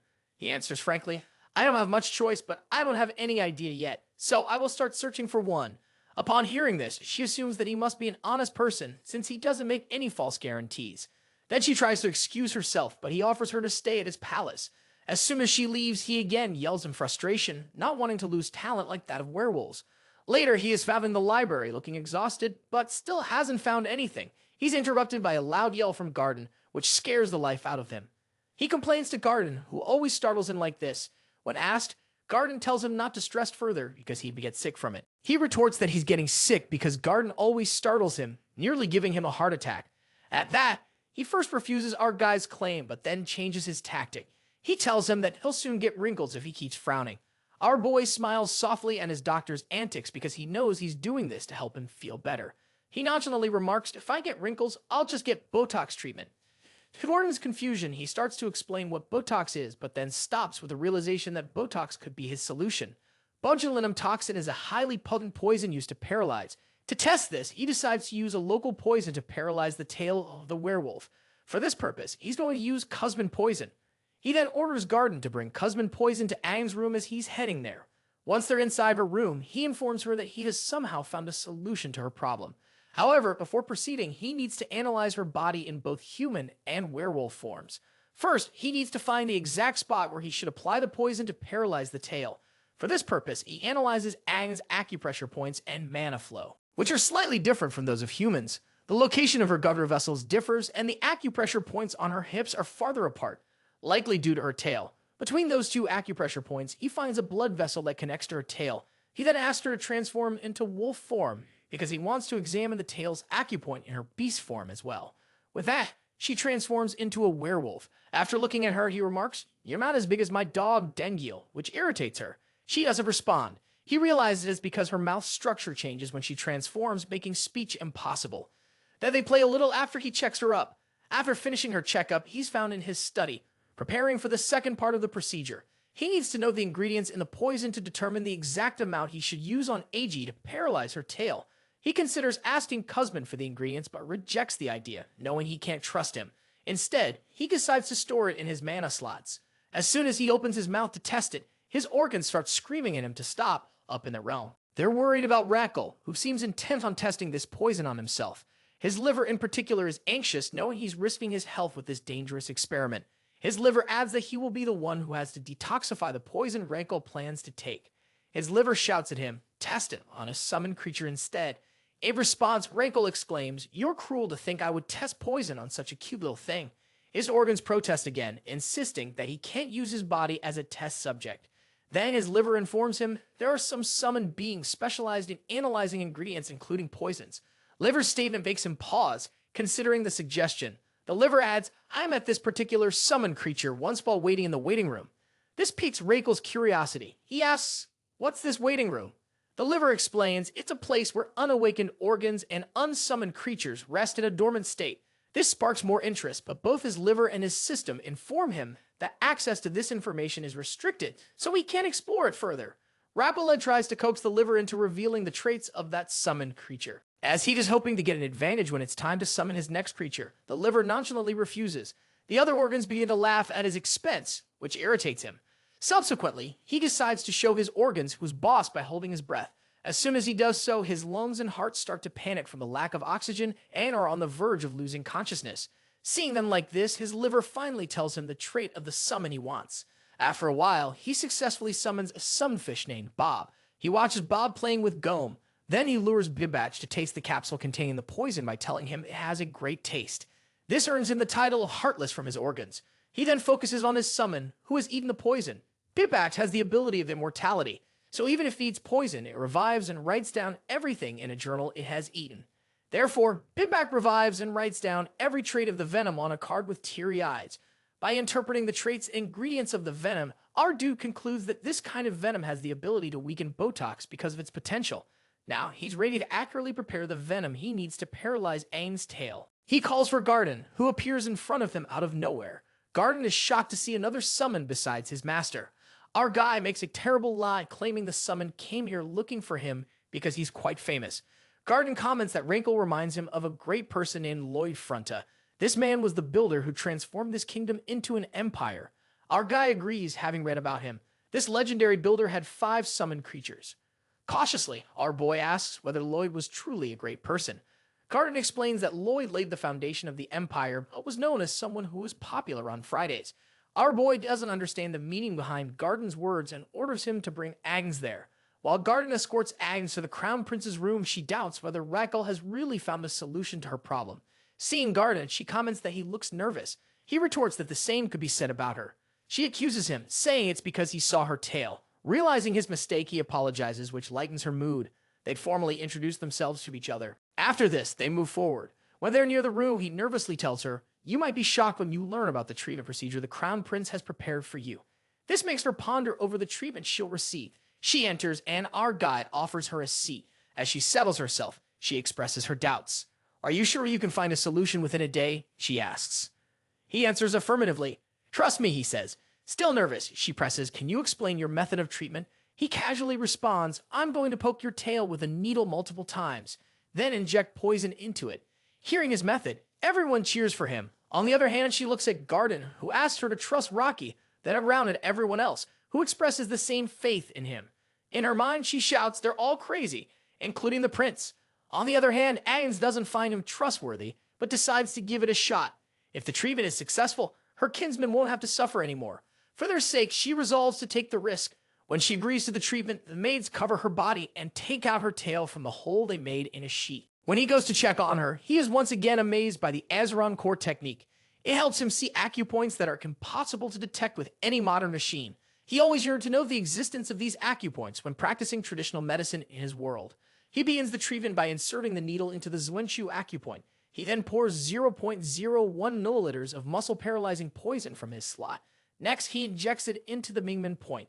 Finally, he injects the poison 2.4 centimeters deep into the Yoyang acupoint. Now, he has opened the path for mana to flow through the Zhuanqiu point, where it will travel to both sides of the erector spine. But the problem isn't just paralyzing the tail, it's maintaining this paralysis. As expected, the tail starts to recover, so our guy speeds up the process. At last, he pokes her nad calm point. This quite irritates Agnes, as she can't believe he's trying to mess with her head. At the same time, her tail goes limp, but her pinky toe twitches in place. With that, he exclaims that he has completed the process, which is a success. Agnes gets up from her bed with an uncertain expression on her face regarding the treatment. Our boy asks, "Do you feel something different with your tail?" Her eyes widen as she sees her limp tail, which should be moving, showing her unease. Rakiel explains, "I have paralyzed the nerve of your tail and redirected it to your pinky toe. Now it will function as your tail." Then she starts to cry, overwhelmed by all the built-up emotions she and her kind have carried because of their so-called tails. His eyes soften as he sees her tears. He asks, "Are you finished thanking me? Shall we sign the hiring contracts?" He also adds, "You should bring your tribe here, as we already discussed." Then he coaxed her into signing the contract. By looking at his face, she concludes that he is not just some ordinary person. After a few days, our hero is laughing like a maniac. Garden comments on his overwhelming happiness, saying, "You've finally done it, haven't you?" He exclaims, "I've finally gotten 50 werewolf nurses." The nurses are receiving professional nursing training where they are taught basic nursing techniques and emergency treatment. They are also taught about herbs and medicine and how to store them, and how to make tonics. In this way, they are trained to be ready to run the hospital. At this moment, one of the nurses had shown him the shift schedule. He smirked with satisfaction at their progress. Now finally, his clinic is operating 24 hours. Not only this, but the tribe was used to getting their toes to move instead of their tails. At that moment, his system congratulated him for the success of the toe operation, but he didn't get any life bonus, as it wasn't a matter of life and death. However, he received a standing ovation from his organs. Then he was informed that his new organ had just been activated. Therefore, his stomach, in the form of a very chubby baby, had been awakened. As soon as it entered the organ realm, it demanded different junk food from the modern world. First, it demanded a variety of junk food, then Japanese ones that only existed in this modern world. Our boy expressed that he also wanted to eat these things, but they didn't exist in this world. He then told his stomach to hold itself. At that point, his stomach compromised on a sweet. He ate the candy while thinking that his stomach had the taste of an elementary schooler. His stomach gives him 300 HP. Then his other organs, happy to find their youngest member, give him 700 HP. Now he has 1000 HP. He's happy to see his organs ready for the consultation, knowing he can finally deal with the stomach problem as well. His system also informs him that his Azarhan technique has leveled up due to his precise control in treating werewolf tales. With that, his mana increases and his mana circle expands, giving him the sensation of a growing water balloon in his chest. Overall, he's content with the high amount of HP he's received today. Meanwhile, he's interrupted by a nurse who informs him of a patient with a fever and a strange smell. He proceeds to check on the patient, feeling satisfied that he's finally laid a solid foundation for his clinic. The scene shifts to Sir Paver, the chief butler of the side palace. He's working on something when his expression suddenly turns horrified. He checks a record and wonders where he went wrong. He can't believe they've screwed up. Realizing it, he immediately rushes to the Crown Prince's office and shouts at him. Our prince immediately looked for his doctor, who's usually the one to startle him. But this time, it's the butler who apologizes for his rude visit. He whispers that they're out of budget to operate the side palace, which makes the prince scream. How is that possible? I'm the Crown Prince. He's quite tense upon hearing this, as he can't operate the traditional clinic that extends his lifespan in this way. He asks about the reasons behind it. The butler informs him that it's because he cut a large chunk of the side palace budget last autumn. Upon hearing this, the prince curses Reckle.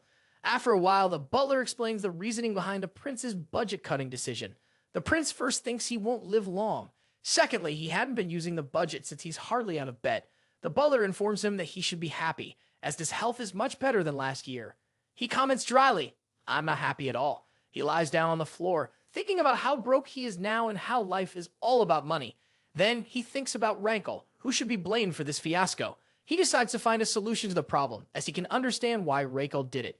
But grumbling about it isn't going to get him anywhere. He then turned to his butler and asked, can we request additional funds for the operating budget? The butler replied, that's not possible, which made his expression tense. At that moment, he admitted, if we can't keep the side palace's medical clinic running, I won't be able to carry on. The butler asked, how is your well-being tied to the operation of the clinic? Instead of answering directly, he sighed and asked again, are you certain we can't request more budget? The butler responded, it's against the law. Requests can only be made at the end of the year. The only exception lies with your father. Encouraged, he decided to seek his father's help. However, he returned empty-handed as his father showed no interest in helping him. It felt as though history was repeating itself, just like when he once had to close the clinic due to lack of funds. But this time, he resolved not to let financial troubles stop him. He then asked about the side palace's assets. The butler inquired, what do you need them for? He declared, I'll sell everything. The paintings, the silverware, even the gold cutlery. The butler was saddened, having cared for those items for so long. Once again, he pleaded with the crown prince to reconsider his decision. But the ever-cruel prince answers negatively, which prompts a hateful remark from the butler.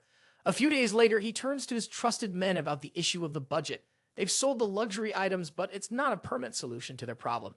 He adds that they gained some temporary relief from the funds they got from selling the luxury items, but if they don't do anything to extend their funds, they'll eventually be eaten up as well. The butler points out that there's nothing left to sell anymore. He deadpans, we're going to sell medicine from now on, which leaves both of his men speechless. Seeing their expressions, he exclaims, I'm going to be a crown prince who sells medicine. Meanwhile, at Fonta Plaza, people are gossiping about the news regarding the side palace. They're all in awe to hear that the crown prince sold all of the luxury items just to keep the medicine clinic running. They're totally impressed by our hero and begin to worship him, as they've never seen anyone in history do such a thing for the sake of treating people. They start singing songs in his greatness. Meanwhile, at the side clinic, they're discussing the matter of earning money through selling medicine. Reikio thinks that it's a necessary measure to keep him alive. The butler points out that if the budget is the problem, they should charge a small fee from the patients.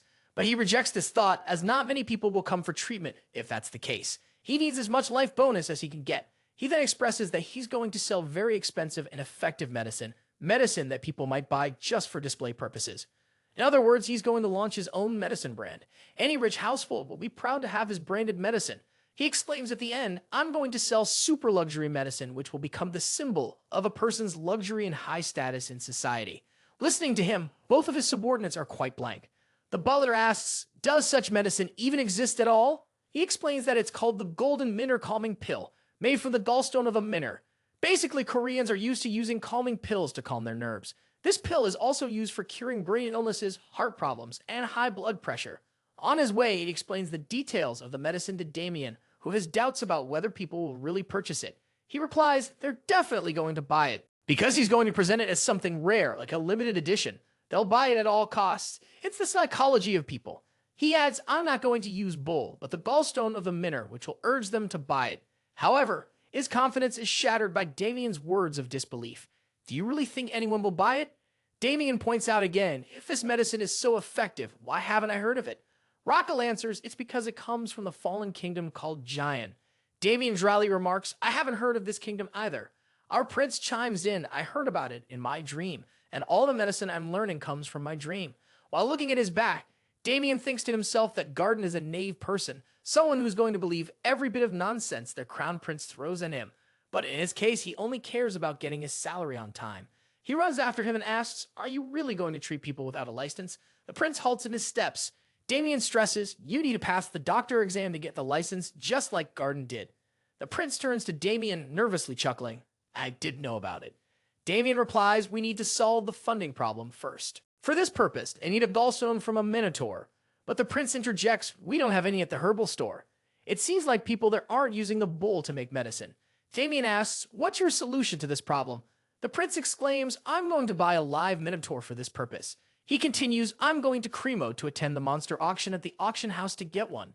Damien can't believe he's planning to go there himself. The prince answers calmly, "I have to. I need to check the quality of the Minotaur as well as its gallstone myself."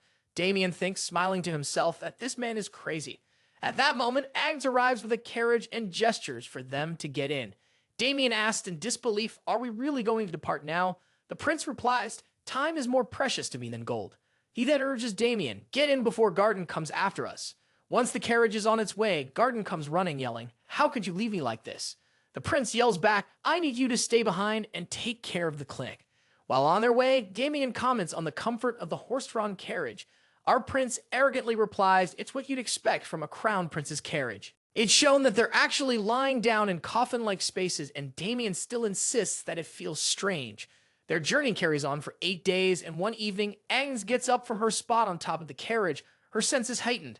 As soon as she smells the sea, she informs the prince that they've reached Creoport. Finally, they reach the Creo Monster auction house. A boy in front of the auction house tells the driver to park his carriage somewhere else. But the driver gets down from the carriage and warns him that he doesn't know whose carriage it is. He asks if it belongs to the crown prince. At that same moment, the said crown prince greets him from the carriage window, which leaves him petrified. The next moment, the boy rushes inside the auction building and approaches the mayor. He points toward Rockel and informs him about his arrival, which panics the mayor as well. The next moment, he starts flattering our boy to gain political favor. When our boy mentions that he's here to purchase something, the mayor immediately offers him additional bodyguards, which our boy refuses because he has his own. He tries to excuse himself, but the mayor keeps trying to prolong their conversation. He goes ahead after giving the mayor a false promise that he'll visit his home afterward. The mayor instructs others to clean everything, while our guy thinks it feels like a military commander is going to visit there. During the auction, Rakiel and Damon settle themselves while noticing a quiet atmosphere. Damon explains that it's likely because monsters can wake up if the auction gets too noisy. As people make bids, he waits for the Minotaur to appear. When it seems like the auction might be ending, he wonders if he might not find a Minotaur there after all. At that moment, a carriage rolls in carrying a caged, hefty Minotaur. Our dude is struck by the Minotaur's weight and strength. The host announces that it's the main item of the auction, captured by the 7 best hunting teams. On the other hand, our guy's excitement at the prospect of getting his hands on this beast deflates when the host announces the starting bid at 50,000 mag. He asks his aide if he heard correctly, since other monsters sold for 50,000 magan, yet this one starts at 50,000 magan. When Damien asks if he has enough money, he considers that he brought 100,000 magan. But seeing the crowd's eagerness to buy the Minotaur, he doubts he'll be able to win it. Besides, he thinks that it's way too expensive to buy a Minotaur at that price. After a moment's thought, he turns to Damien and whispers his plan in his ear. It's clear that Damien doesn't like the idea and double-checks if he really wants to go through with it.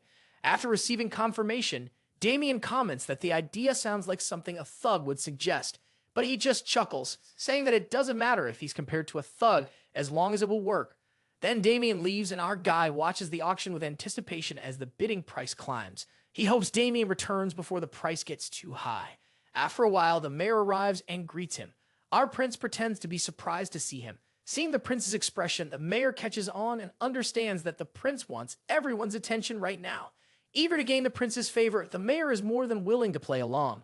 The mayor then loudly addresses the crown prince by offering him 100 bodyguards. As soon as he says this, everyone turns to see if it's really the crown prince. Our guy formally accepts the favor while Damien stands there with a very annoyed expression. Watching the drama unfold in front of him, our guy dramatically remembers that he has to participate in the auction and places a bid of 60,000. Our prince's expression loudly declares that he's the crown prince and no one is going to raise the price against him. Seeing this, the audience realizes that they have to give up on getting the Minotaur. Meanwhile, the host is also quite nervous, seeing that they may have to sell their best item for only 60,000 Magan. Then there's a twist. One noble dares to raise the bid to 70,000 Magan, which shocks everyone, including dear Crown Prince. Someone then notices that this person is none other than Guinness, a favorite of the king of the southern country, Envoy. Meanwhile, Guinness thinks that since he's not even a citizen of this country, a prince can't do much to him. Everyone wants to cheer for him as their savior, while some whisper that they've heard the crown prince is famous for holding grudges for a very long time. On the other side, our guy is fuming with anger, now determined to have a proper clash with this person. Burning with desire to get his hands on the Minotaur, he raises his bid to 71,000.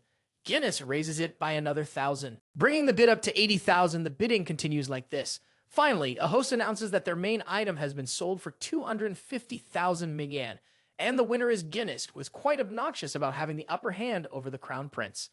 Meanwhile, our hero looks like someone just drained all color from his face. At this moment, Damien tries to console him, saying that he's glad Rakel didn't spend all his money on a single minner. Hearing this, our guy's expression shifts to confidence about his finances. But in reality, Damien is secretly worried about getting his salary on time. He's completely flabbergasted when Damien remarks that he's only sticking around as long as he can count on a stable paycheck. He reminds Damien that he was the one who rescued him from the underground life. Damien replies that he's grateful for that, but having a stable salary is a completely different matter. Our guy then looks at his bodyguard thoughtfully, recalling the last chapter he read in Demon's Sword. After reading it, he concluded that Damien is the strongest person in this world, and it's reassuring to have him by his side. But there seems to be another reason related to victory in a final battle, which somehow connects to Damien because our boy believes that giving him a stable life leads to the stability and safety of the world. He then tells his bodyguard earnestly that he'll make sure Damien gets his salary on time. Next, he turns to the mayor as they head to his home, but the mayor protests while asking his reason for being in such a rush. He replies that it's out of embarrassment for losing, even after using cheap tricks. The scene shifts to a grand house. In one room, the minnow is bound after being sold today. Guinness steps forward to check its condition, bragging about his victory over the crown prince. Then someone else enters the picture, the most expert taxidermist in Cremo, who was brought in for this job. The taxidermist asks Guinness about his preferred taxidermy style. Guinness replies that he wants it presented as grand as possible because he's planning to gift it to the king for his birthday. He then requests a mage to assist with the taxidermy, and at that moment, the mage enters, stating that they should begin immediately without wasting time. The mage starts his vacuum magic to kill the minnow in a clean manner.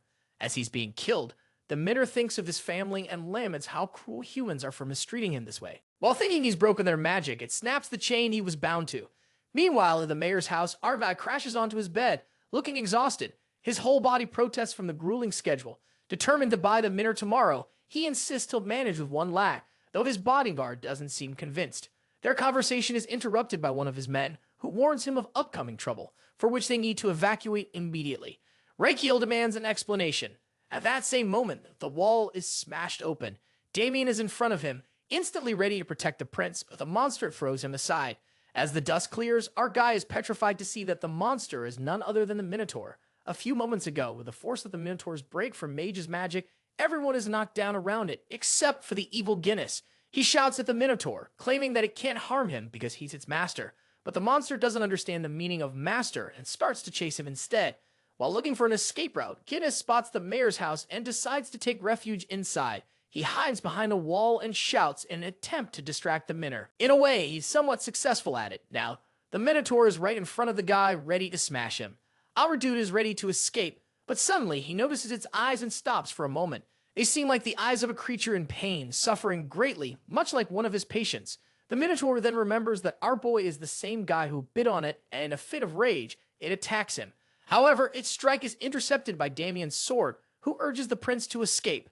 Our boy exclaims, "I'm not going to die after having it so difficult to survive this long." Damien tries to deal with the Minotaur, but he's not successful in stopping or defeating it. During the battle, he pushes Rocco back, who slams into a wall. At the same time, Damien meets up with him, and he states, "We're trapped here," prompting a sarcastic remark from our boy. He dryly comments, "I can see that as well." The next moment, Damien stands with a serious expression and asks, "What about an extra bonus if we manage to get out of here alive?" Our boy shouts at him, asking, "Why are you asking for this now?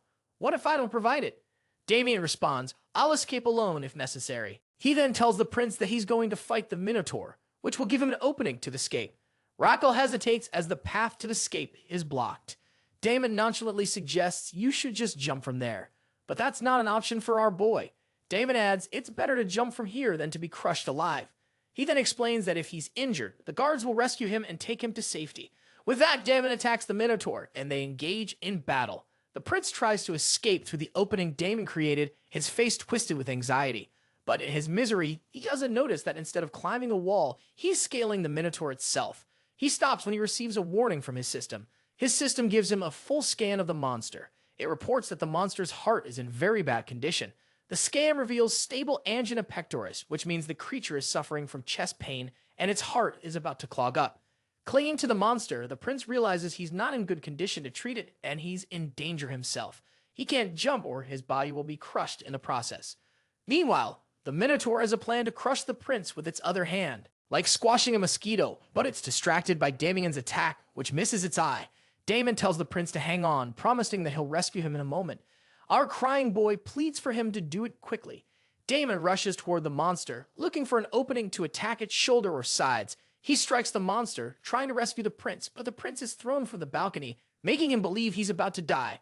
However, our crown guy is rescued by Aang, who catches him in midair. As soon as she lands on the ground, other guards come to escort him to a safe place. Meanwhile, Damien and the Minotaur are locked in combat. The monster focuses all its attention on Damien, who is determined to defeat it in order to claim a high reward. Damien plans to stab the Minotaur on its fist and then its arms as soon as it's about to punch him. He tries to cut into its fist and attack it as much as he can, but the Minotaur proves tougher than that. During their clash of sword and fist, something distracts Damien, and in the next moment, he's attacked by the Minotaur and thrown aside. He is pushed into the wall, and the Minotaur steps toward him. Damien tries to get up, but his leg is pinned under the rubble. At the same time, he's saved by Ghostwind's powerful body slam. He doesn't fully understand what's happening until he sees Ghostwind fighting the monster. Meanwhile, our guy thinks that he's not going to lose Damien, especially after all the trouble he went through to get him. That's why he fed Goen red sunflower seeds to make him bigger so he could fight the Minor. He shouts at his bodyguard to get up as they're about to be surrounded, prompting a remark from him that he's going to get a lot of money. But unfortunately, Damon can't move his leg.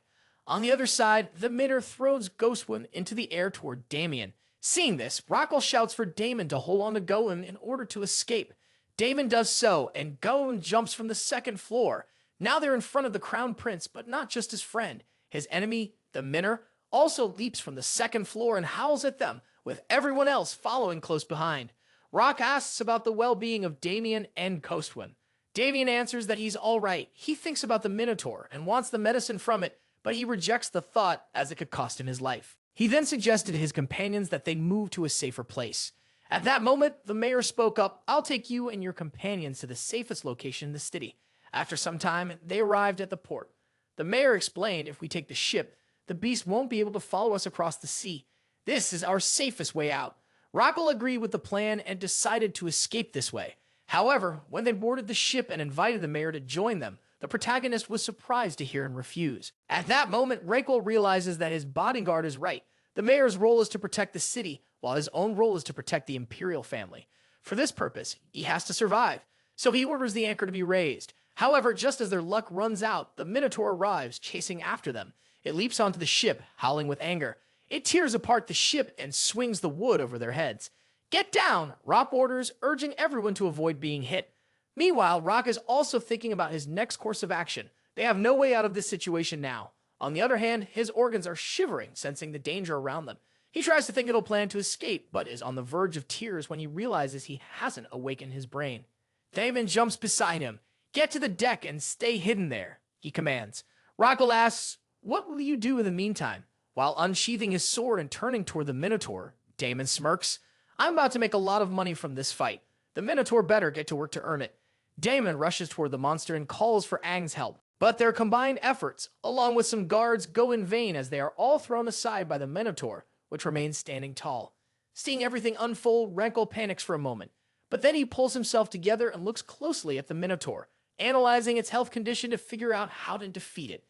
At this moment, his system informs him that he has strengthened his Azarhan core to its limit due to being in an unprecedented and extremely dangerous situation. As a result, he has acquired a skill called Acupoint Scan, where his Azarhan core technique is combined with his pulse reading skill. This allows him to see the acupoints of every living thing, enabling him to predict their movements. Now he applies this skill to the Minotaur standing in front of him, which makes him realize he can clearly dodge its every move. However, the problem is his stamina, as he can't keep up with this for long. With a tense expression, Rankle searches for a way out for himself and everyone else. Meanwhile, he notices Gome and gets an idea. Though he's a little uncertain about whether it will work, he decides to go for it anyway, because he believes it's his role to protect everyone as the Crown Prince. So when the Minotaur is about to attack a sailor, Rakiel rushes in from the front to block its strike. His system warns him that he has eaten the red sunflower seeds meant for his summoning.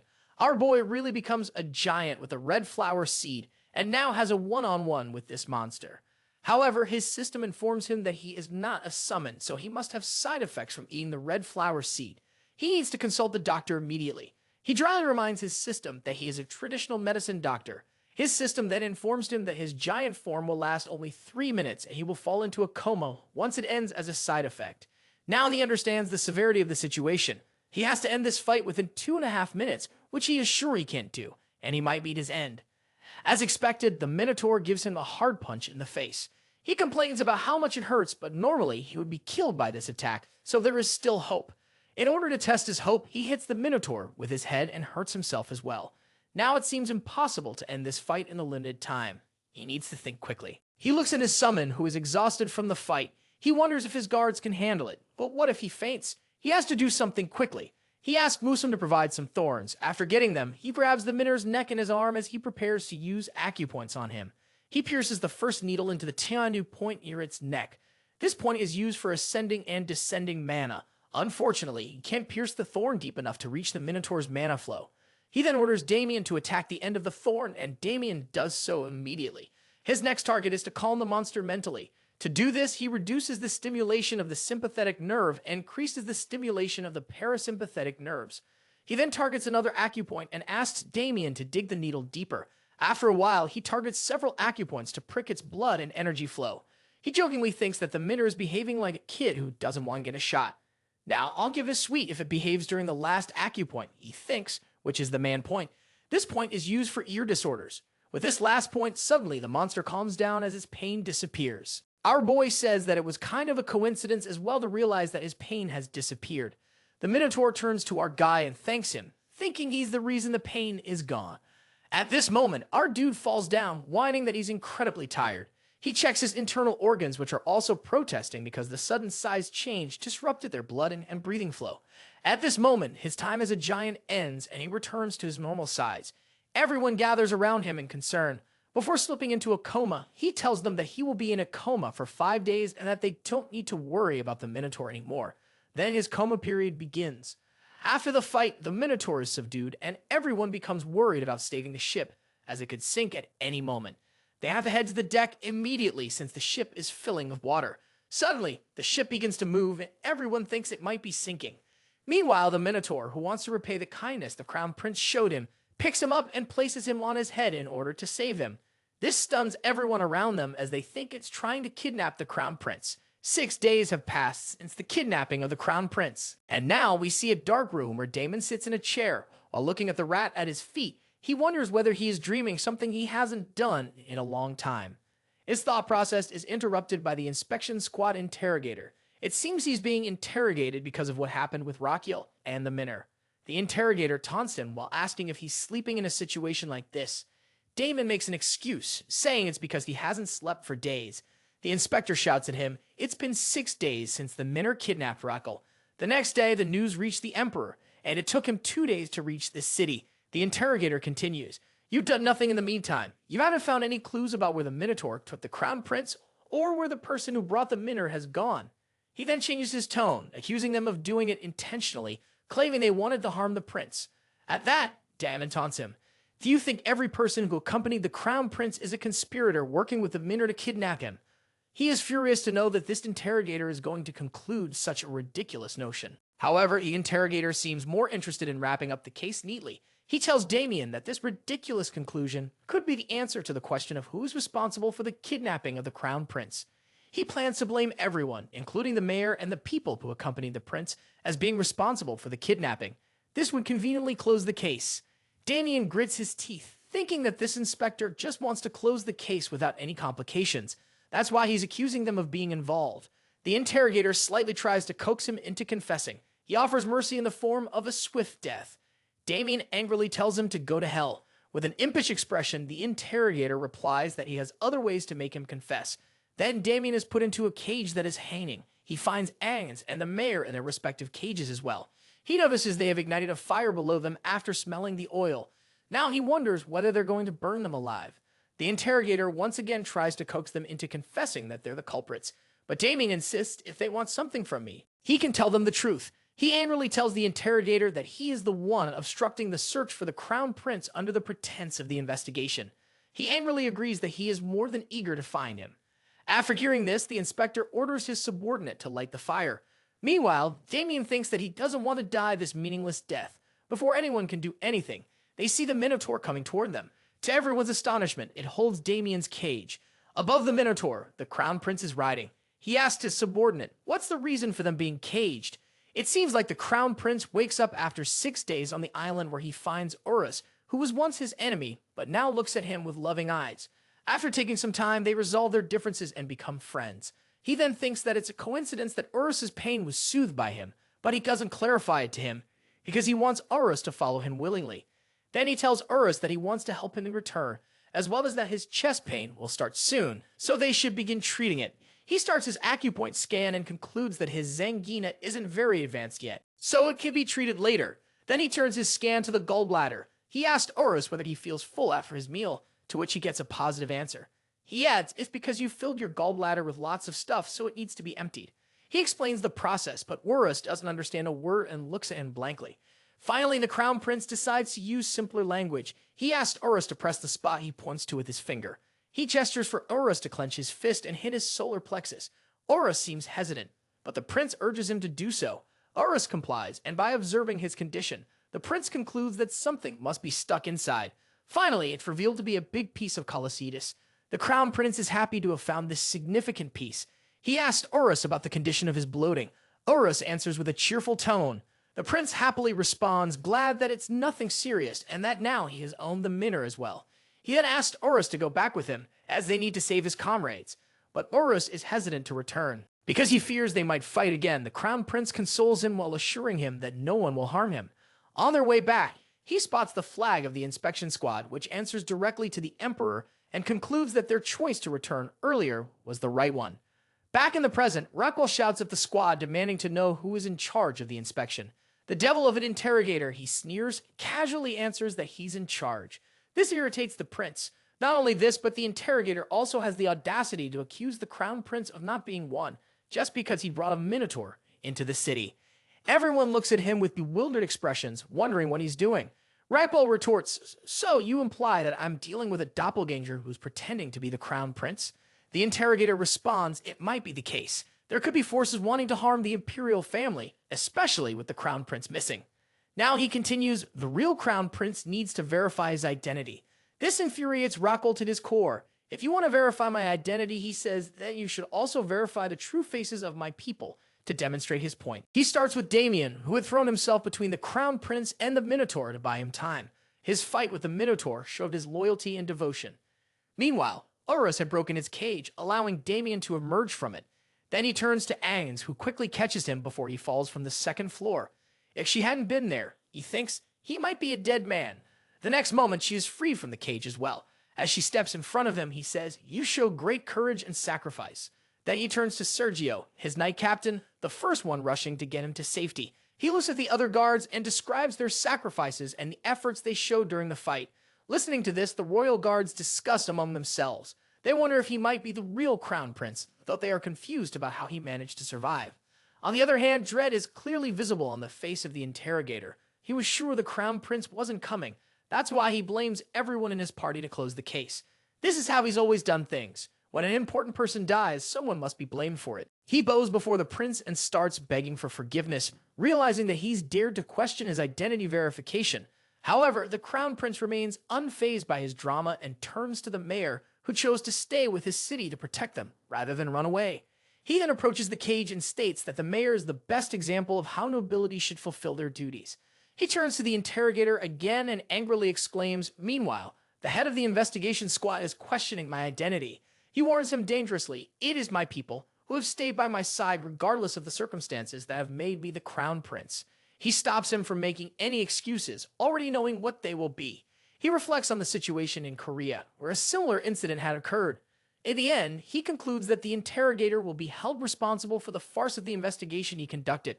The next day, everyone gathers on the shore, gossiping about the latest news. Their hot topics include the investigator who's been accused of hindering the search for the crown prince. He is likely going to be either hanged or sentenced to life in prison. They also discuss the crown prince's skill to tame the fierce Minotaur, who has become obedient to him. A young boy claims that he saw the crown prince grow as big as the Minotaur and fight with it. Not only that, he also adds that the prince poked thorns into the Minotaur's body. This story, however, isn't believed by anyone. Then the discussion shifts to another rumor about the crown prince, as people in the capital are gossiping about him becoming the next ruler. Meanwhile, Damien is watching all of this from his window. He turns to his master and asks, how could he possibly tame a Minotaur? Rakiel explains, "I never actually tamed it. It was all a misunderstanding on the Minotaur's part." Seeing Damien's confusion, Rakiel further clarifies, "When he grew and poked the Minotaur with the thorns, its pain lessened. That made it believe I must be its savior." For a while, they discuss how this misunderstanding works in Damien's favor. He can now earn some handsome rewards, an opportunity he's not ashamed to entertain. Yet Damien feels a little embarrassed about not truly defeating the Minotaur, so he resolves to train harder. Damien then informs Rakiel, "I want more money. I've also completed the task I was given by the crown prince." He supplies that he's quite glad to hear that he's collected all kinds of medicinal ingredients. Damien explains that it's because Creo is a larger port and a commercial city. Then he drops a bomb on our prince, revealing that his father returned to the capital as soon as he heard that his son was safely back. The prince doesn't like his father's heartlessness over this, but he remembers his father's words and concludes that he can't do much about it. So he ignores this thought as he focuses on his task at hand, asks Damien to bring all of that medicine here as he is about to start. Upon receiving the supplies, he exclaims that he's going to prepare the golden Minotaur pills in the mayor's kitchen. After a while, he's in the kitchen, humming and cutting ingredients to prepare the medicine, which annoys Damien. Finally, he has made the golden Minotaur pills and decides to experiment on himself. As soon as he eats one, his system informs him about the pill's effects, while revealing that his internal organs have become more energized. However, his stomach doesn't appreciate the taste. In return, though, he gains 500 more HP from his organs. Not only that, his tonic concoction analysis skill activates because he made the pill himself. After reviewing the long list of benefits from the pill, he feels quite happy to see that it not only treats cardiac disease, but also provides natural sleep without any side effects.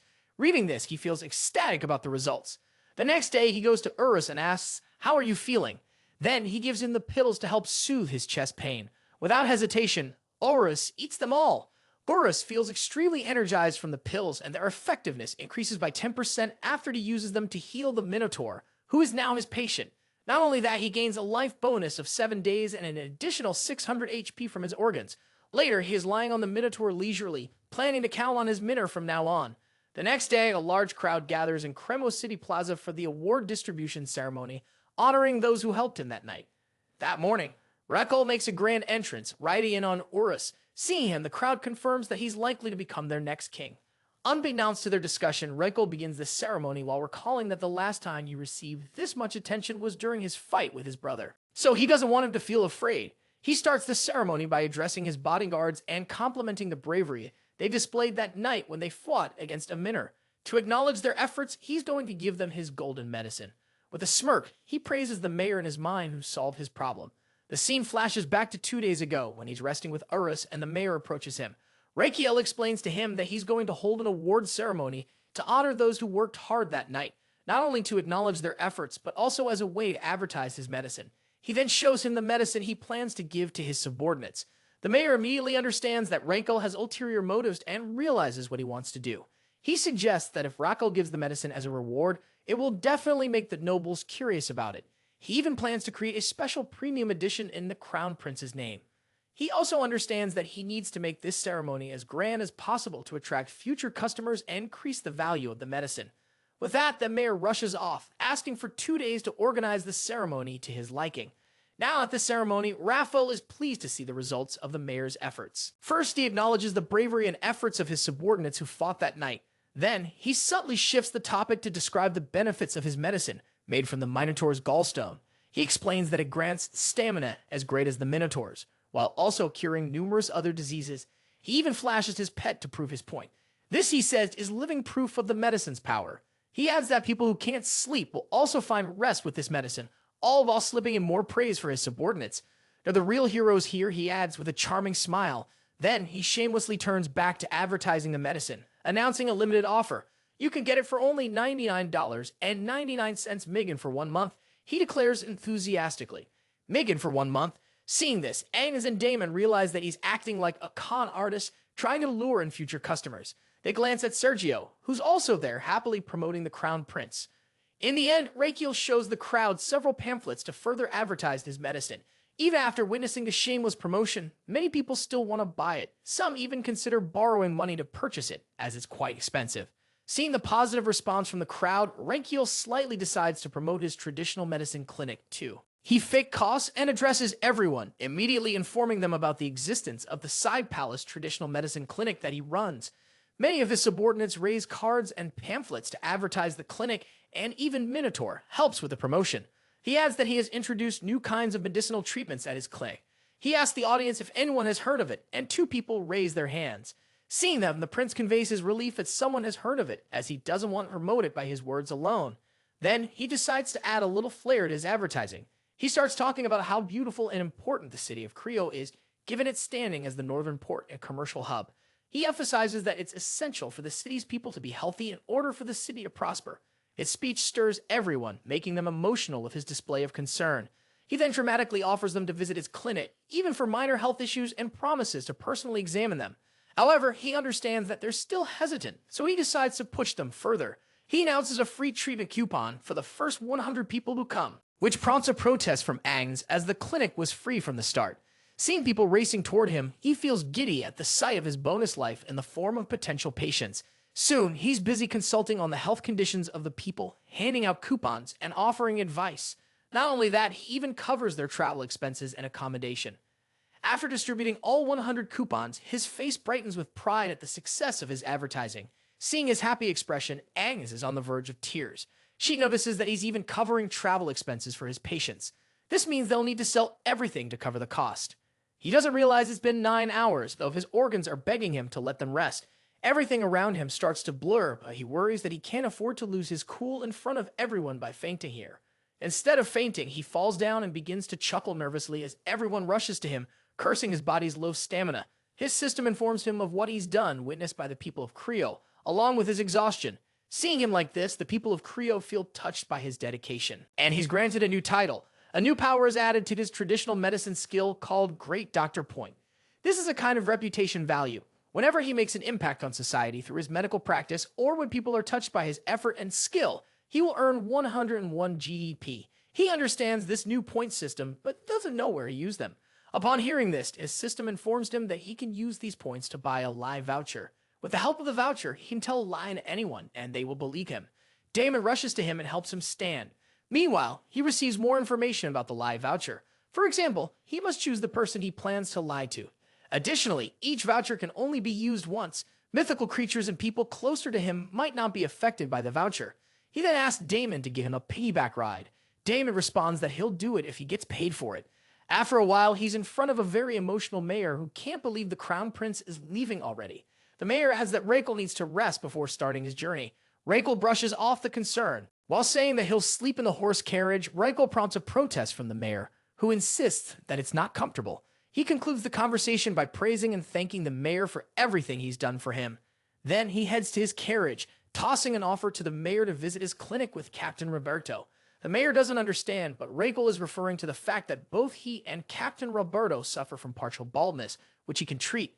As soon as Rakel enters the capital in his hometown, everyone is startled to see a minor accompanying him. A knight rushes toward his carriage. As soon as he spots the minor beside the prince, he's a little startled at first, but quickly shakes his head and moves forward. He wakes the crown prince and hands him an envelope sent by the emperor. After greeting him in a very formal manner, Rakel takes the envelope from his hand, feeling a bad sense of foreboding about the content of the letter. He opens the envelope, his eyes shining with worried curiosity. This letter is a summon for him to appear in the court of his father. He doesn't feel good after reading it. However, with a grin, he brushes off his worry, thinking that he's going to use the live voucher in case things go south. Later, he's shown in front of his father, greeting him. He stays bowed, waiting impatiently for his father to speak. Finally, his father deemed him worthy of wasting some words on him. "You are irresponsible and incompetent," his father scolds. "You endangered the people who traveled with you." He doesn't like his father's words, especially after almost meeting his end during that fiasco. His father then asked about the attack at the mayor's residence, which had been confirmed. Once again, he reprimands his son for not seeking safety quickly, which led his bodyguards into danger. "You should have taken precautions," his father continues. "Before any situation arises, you must be prepared." All the scolding is wearing on him. It's irritating, especially since the situation was something he couldn't predict. After asking for his opinion, his father once again reminds him of his incompetence, which put his companions in harm's way. On the other side, our boy is upset. His father's lack of consideration for his well-being is maddening. With a surge of anger, his father snaps, "How embarrassing it is for you to fail in protecting the 10 people with you, especially when you're supposed to take the throne of this country, and protect and care for millions of people in the empire in the future." Now, Rakel understands that what his father is making him understand is not wrong at all. Then his father instructs him to reflect on what he has told him. Rakel agrees to do so. At last, his father grants him permission to say something as well. Rakel himself wants to have a two-way conversation with his father. He asks him to quit smoking. He adds that his father needs to be healthy because he has the burden of leading the country. After saying this, he smirks, thinking he has given his father a taste of his own medicine. Rakel then adds that the prosperity of the imperial family depends on his health. At this moment, he thinks about the novel in which the emperor dies from a heart attack caused by stress and smoking after the death of Rakel. Later, it leads to the downfall of the empire.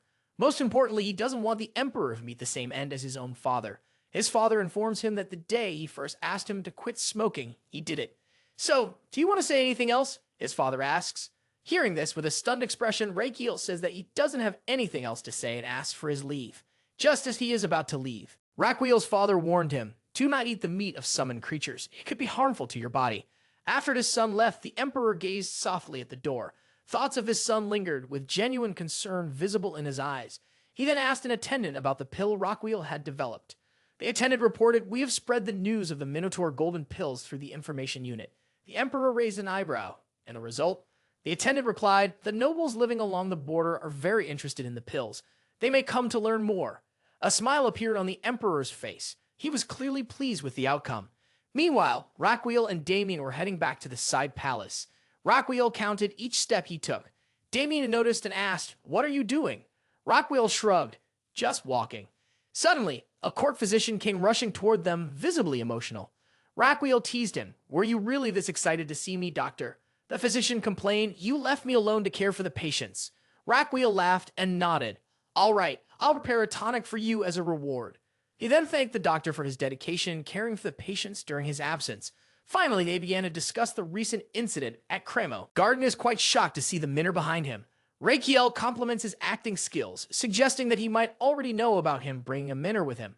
On the other hand, Damien thinks awkwardly that no one there is normal. As they make their way to the entrance, he asks Garden, "Is there anything I don't know?" Garden tells him about some strange inquiries where people are asking about a medicine that doesn't exist yet. Garden has shown him the piles of those requests, people wanting to buy Minotaur pills. The nobles are the most excited buyers. He then looks out the window at the people traveling there. Eager to buy the medicine, his eyes shine as he watches them. He asks Garden to make them line up according to their list. He's selling his special edition medicine. After 10 days, they've sold out all of the pills. When he's happy about it, Garden ruins his joy by telling him that he's been summoned by the Emperor. He anxiously thinks about what his father might want from him now. When the guards let him into another room of the main palace, he's shocked to see that it's not an audience chamber, but might be the Emperor's room. When he enters the room and sees the Emperor, something falls in the pit of his stomach as he realizes that the Emperor is in the same condition his father was. Rael's past self is seen in the internet cafe, where he is found playing a game. He is losing constantly, which is making him quite irritated. His friend tells him that his phone is ringing nonstop, but he responds, "I don't care about it." When the game is over, he finally decides to pick up the call. As soon as he does, his expression changes to dread. He rushes, his tone frantic. He can't hold himself together when he sees his father on his deathbed. In the present time, Rael tries to move past his trauma and accepts seeing his father in this state. However, there's no time to indulge in such things as he needs to treat the Emperor. He diagnoses that the Emperor might have had a stroke because his muscles and nerve signals, which control the muscles of the body, are all over the place. Then he turns to the Emperor's doctor about his father's health condition. To his shock, the doctor informs him that the Emperor has been fainting since the previous night. He asks, "What caused this?" The doctor replies, "It was because the Emperor was drunk the previous night after having dinner. So he suggested he take a rest. When he checked on him the next morning, the Emperor was already in this state." This information makes Rakiel angry. The doctor lost the golden hour for treatment, during which he could have controlled the Emperor's condition, which seems to be the symptoms of a stroke. One thing he doesn't understand is why it happened in the first place. The Emperor had claimed to him that he had quit smoking and was taking care of his health. He then thinks about the story development after the Emperor's death. The second prince becomes king, but now it will be him who will become Emperor, someone who only has 200 days left to live. However, as Emperor, he will have plenty of work to do, which doesn't allow him to treat patients, leading to his early death. He immediately tries to search for the cause of the stroke, hoping that it won't be because of a cerebral hemorrhage. Basically, there are two types of strokes. One is caused by cerebral hemorrhage, which happens when a vein in the brain bursts. The other cause is thrombosis and atherosclerosis, in which the aforementioned vein is blocked, stopping oxygen from reaching the brain. Cerebral hemorrhage has a high chance of death. While diagnosing, he tensely hopes that it will not be a hemorrhage. Finally, a while ago, he confirms that it is ischemic, which is the lesser evil of the two. This condition paralyzes his father or makes him immobile. Now, he needs to check which vein has been blocked. While checking the veins, he is petrified to see that one of the blood clots doesn't seem natural. He gets the lines of Jan, which increases his tension. It's not natural to find such a clot there. He looks at his doctor suspiciously and decides to investigate this matter later, as he needs to continue treating his father. For this, he needs to move him to his clinic. At this moment, his thoughts are interrupted by the Archbishop. Rakiel, the Archbishop, introduces himself. "Are you here to heal the Emperor?"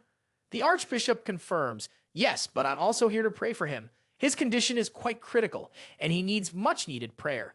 He then starts using his divine power, as the prince had allowed him to see the effectiveness of it. He uses the acupoint scan skill and is shocked to see that the Emperor's cells are regenerating during this divine healing. He is glad to see that the cells are regenerating, as it is generally impossible to do so due to the damage to the brain cells. He finds hope that he might save him. He begins to pray alongside the Archbishop. A while later, the Archbishop claims that he is done. He checks the condition and states that even though the blood cells have regenerated, they will eventually die down because the blood clot has not been removed. Now his top priority is to remove that clot. He contemplates which treatment to adopt. The most dangerous would be reperfusion injury, a condition in which blood flow resumes in a part of the body that previously had ischemia. In this condition, the part that had ischemia takes the most damage, worsening cell recovery. After a moment of thought, he orders Roberto to bring the palace mage. He then asks, does the prince have lightning magic in his mind, which the prince declines. Before the captain can even take a sigh of relief, the prince exclaims, "I'm going to freeze the Emperor." After a while, the palace mage stands in front of the tense prince and the Emperor's doctor. Upon hearing what the crazy prince wants him to do, he is quite shocked. The mage is visibly intense. Knowing this could endanger him, Rabel seriously tells him, "It's the same as what happened with George. You need to do it to save the Emperor. Otherwise, his condition will worsen." To listen to him, he considers doing this but starts to suspect Rakiel, thinking he might be doing this in order to become Emperor. However, he brushes off this negative thought as Rakiel doesn't seem like someone who would be after power. All he has been doing is treating patients instead of indulging in politics. After contemplating the matter, he decides to trust him and follow his instructions. When he supplies this to Rakiel, Rakiel thanks him, causing goosebumps to rise on his skin. After receiving some thorns and a small golden pill in his other hand, all he needs now is Sacred Blessings magic. For this purpose, he turns to the Archbishop. Please use the Sacred Blessings magic again for the next 4 hours. The Archbishop apologizes. I can't. This magic is only used once a month. Our boy regrets it now. He could have stopped the Archbishop from using it if he had known beforehand. So he asked, can you teach me this magic? He is excited at the prospect of having this magic alongside his traditional medicine skills at his disposal, which will consequently help him gain more life bonus. On the other side, the Archbishop is quite excited to know that Rankle wants to be a believer. He further explains that Rankle needs to have faith and a sincere heart in order to acquire Sacred Blessings magic. After babbling about what Rankle has to do, the Archbishop concludes that Rankle needs to have faith for 30 years in order to learn the Sacred Blessings magic. Upon hearing this, Rankle gives up the idea of learning this magic. He then turns to his father to begin the treatment. He makes his father sit down and starts the treatment, knowing he needs to prevent the damage from reperfusion injury. He begins by decreasing his father's metabolic rate as much as possible. This will help reduce sudden changes in the cells and minimize structural cell damage caused by the injury. Therefore, they need to lower the Emperor's body temperature. This is called hypothermia therapy, in which he will freeze his father's body to drop his temperature, resulting in a decrease in the metabolic rate.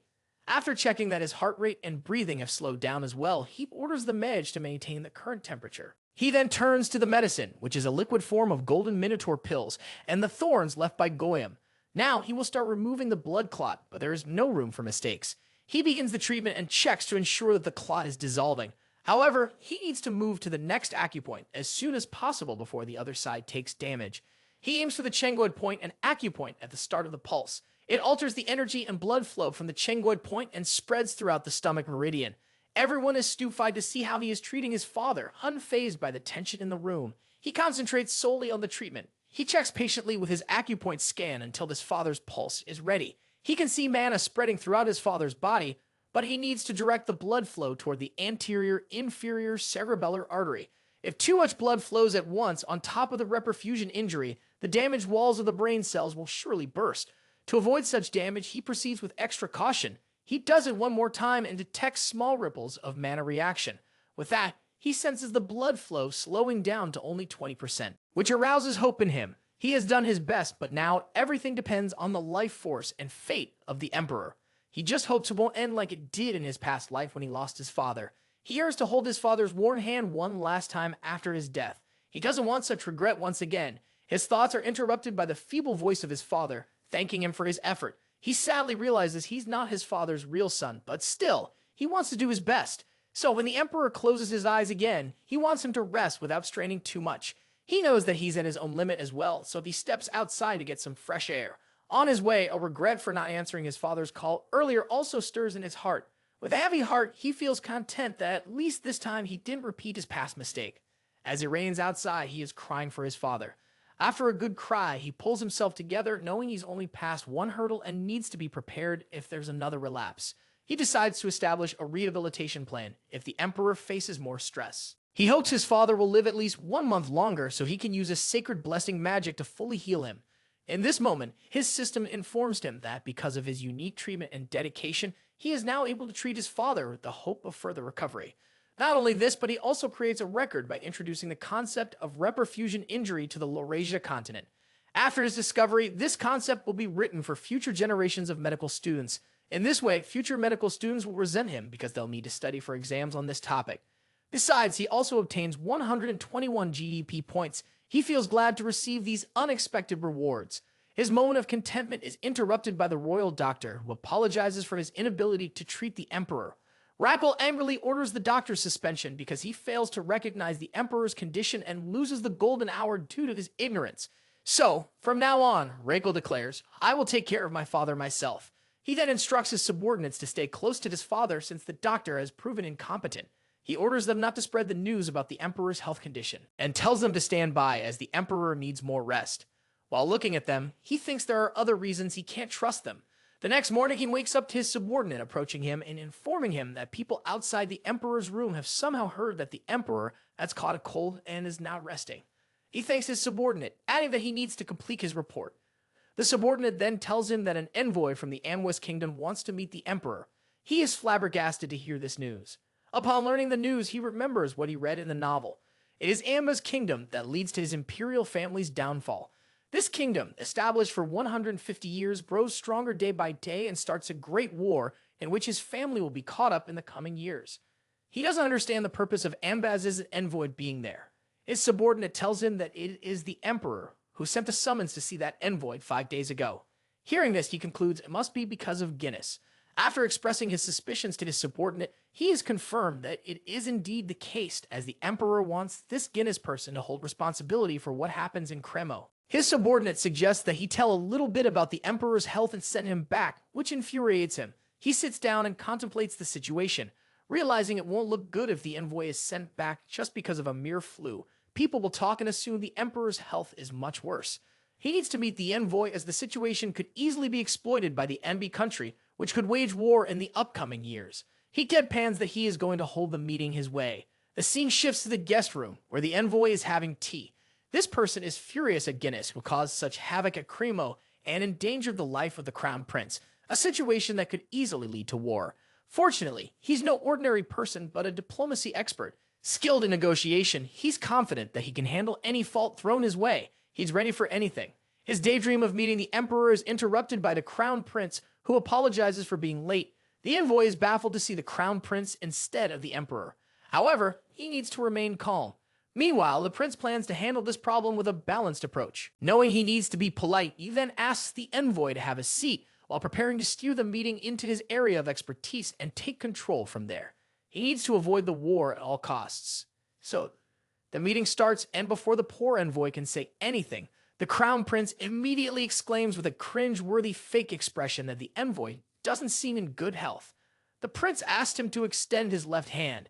The diplomatic expert is totally baffled by this out-of-the-blue request. He extends his hand anyway, and Reichel concludes that he has a heavy head when waking up in the morning. He babbles about other minor health issues of the diplomat, which makes the situation awkward, as the envoy wants him to release his hand and proceed with the meeting. However, while our guy is finding all these common health issues with the envoy, who understands what the crown prince is actually trying to do, he still finds himself getting trapped in his scheme. He needs to meet the emperor as soon as possible. He thinks that he's there to show many negotiation cards to the emperor, but the crown prince's talk is going nowhere. Finally, finding no choice, he sternly reminds him that he is there to meet the emperor. Our dude impishly thinks that this person is disillusioned if he believes he can steer the conversation, but he is determined. He starts to say, I am an important person representing the Envoy's kingdom, so how can they ignore the health issues of such a person? He continues with fake sympathy. If the envoy loses consciousness during the meeting, it will ruin our reputation as an imperial family. I can't let that happen. He steps closer and asks in a dangerous tone, should that happen? Finding no choice, the envoy agrees with him. He gives him a list of health advice, quitting smoking and drinking and exercising for 30 minutes daily. At the end, he throws in a bomb. If you follow this, you can avoid ending up like the emperor. This revelation startles the envoy, who asked about the well-being of the emperor.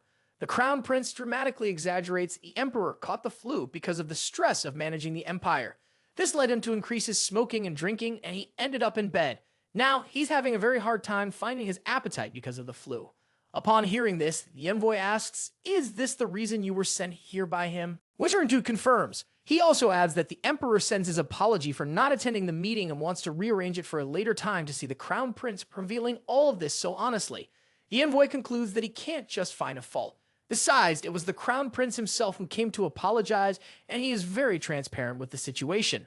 He understands the gravity of the matter while knowing that he can't just lose higher hands if he doesn't accept the justification of the crown prince. While having a dilemma, he looks at the crown prince and concludes that he's not an ordinary person. In this moment, the crown prince whispers something in his ear and then shows him something, which prompts a remark from the envoy about his consideration. At the end, it seems like the crown prince has just said something to the envoy, which becomes the last nail in a coffin. The envoy is quite happy to have a letter to pass to his king and leaves the palace.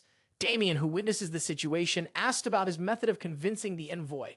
The crown prince casually replies that the envoy has seen his sincerity of heart, though his loyal bodyguard doesn't buy the excuse, knowing him too well. The crown prince then turns to Damien with an extra sweet and happy expression. He informs him that he's going to appoint him to a super secret operation.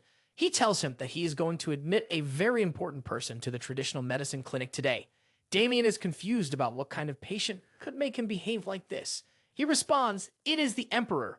The crown prince instructs him to go back to the side palace for this purpose. Damon asks, "Do I need to ready my personal squad for emergency duty?" The prince responds affirmatively.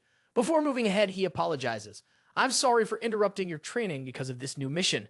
But Damien shakes off his apology. "My main priority is to protect the Imperial family." Rockel knows that after the fiasco at Cremo, Damon realized his weakness in the art of combat. He has been training vigorously since then. Rockel knows the time will come soon when Damon will be the strongest person in this world, but not yet.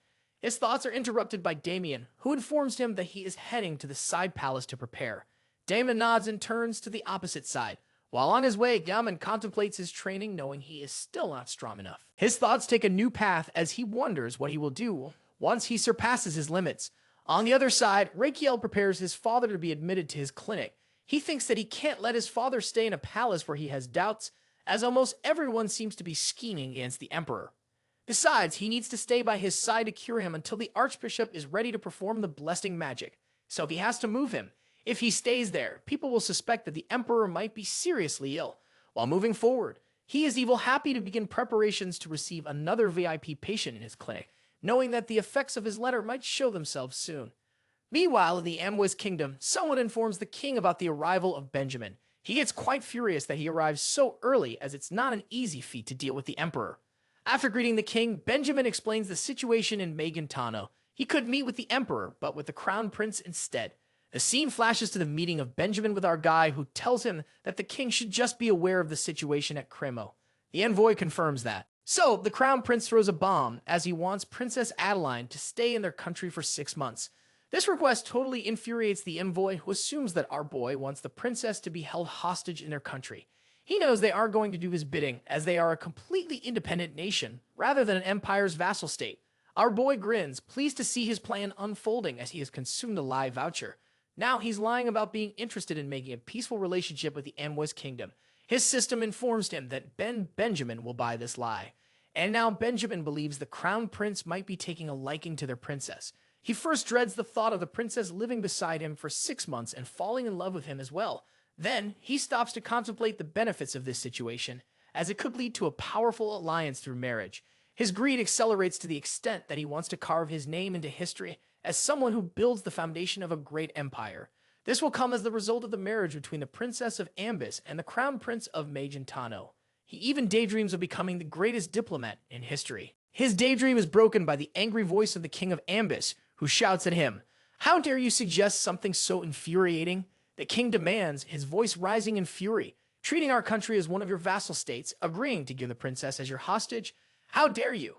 He turns to his envoy, shaking his head in disbelief. "How could you stand there silently after listening to such an absurd request?" The king asks, eyes blazing. Benjamin, however, remains calm. He totally believes in the lies of our hero. "It's a good suggestion," Benjamin explains, "for both countries to have a peaceful relationship with each other." The king's face turns red with rage. "Stop your babbling," he shouts. "Negotiations with Megantano are thrown in the bin after my meeting with the Crown Prince." Benjamin remains unshaken, his voice steady. "Please," he says, "read the letter from the Crown Prince before concluding anything." The king, confused, doesn't understand how his usually neutral diplomat could side with Rakiel, but as soon as he reads the letter, which might be enchanted by the live voucher, he slowly begins to understand. He agrees to send his daughter to Rakel, believing the grand ambitions of our hero. He summons his daughter, and everyone is struck with curiosity and nervousness. They wonder what has caused the king to act this way so suddenly. The king, now sitting on his throne, falls into deep thought, pondering the unexpected turn of events, his mind lingering on Raphael, who is famous for being sick. But when he looks at the letter, he is quite pleased to see that Rakel wants the hand of his daughter. Obviously, it's a lie, fabricated with the lie voucher. As soon as Adeline hears she has to stay at the Megantano Empire, she finds this request totally unjust. She protests, asking, "How can you agree to such a request?" The king starts to say that she assumes he made this decision in haste without giving it much thought, which is why she doesn't want to accept his decision. Seeing the letter in her father's hand, she understands that the letter must contain some kind of blackmail against him. They might have found his weakness, or it could be a threat. She really wants to know the content of that letter. The king again tries to console his daughter, saying that he is doing this for the good of their future. "One day you will be grateful for my decision." But the princess is not convinced. However, the king doesn't hear any of her protests and asks for a move to Megantano from this moment for the next 6 months. The guards try to pull her toward the gate, but they can't because she is the smiling angel of Ambis. She earned this title not because of her kind and warm personality, but because of her great fighting skills. She starts to fight off the guards with a smiling face, which is a habit of hers.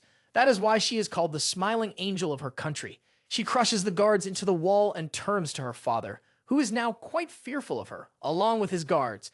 But when she turns to her father, she finds herself trapped in a magical circle. The mages bind her with magical chains and cage her inside the carriage.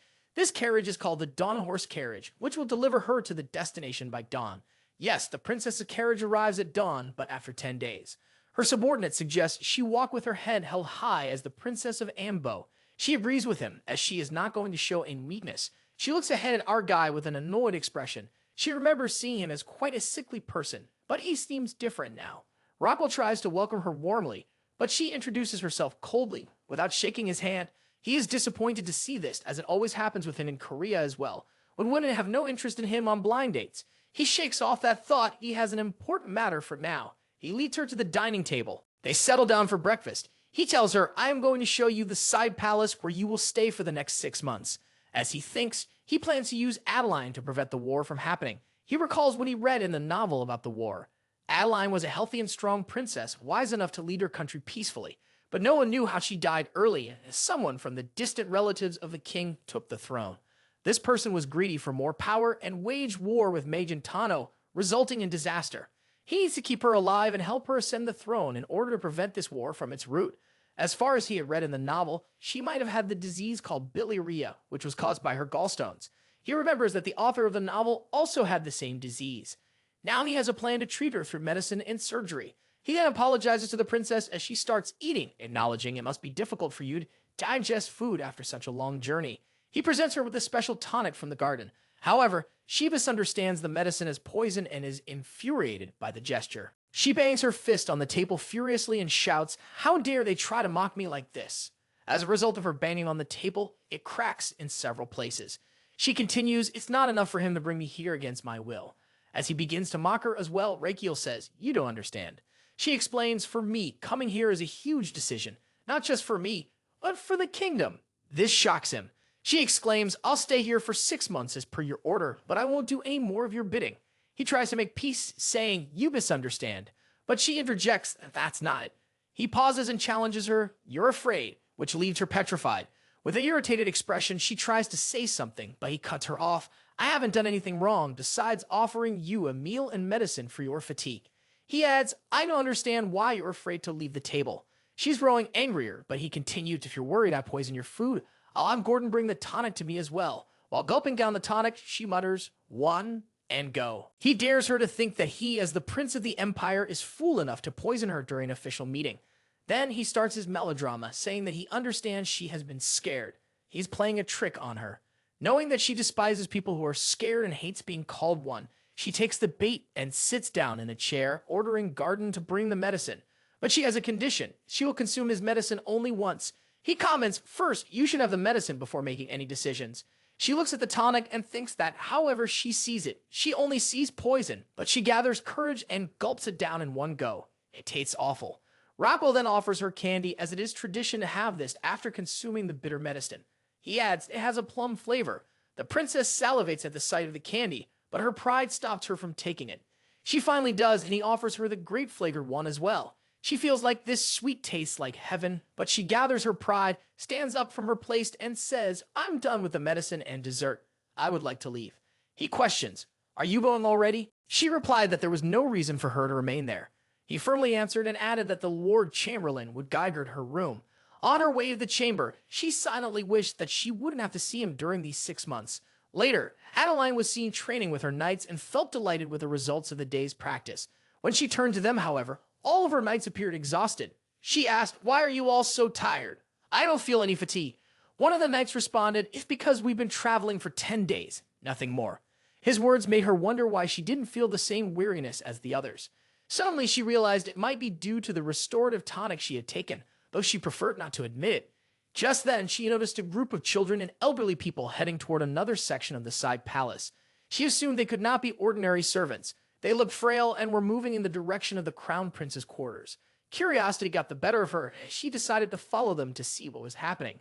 Soon she saw the crown prince giving guidance to one of the visitors, advising them to maintain a healthy diet and avoid harmful habits. He is giving the patients further instructions and heading in the same direction she is in. She immediately hides herself and sighs in relief as she is saved.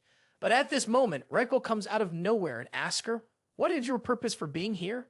She doesn't understand what to say. He adds, "This is the consultation room. You need to fill out the papers to be here."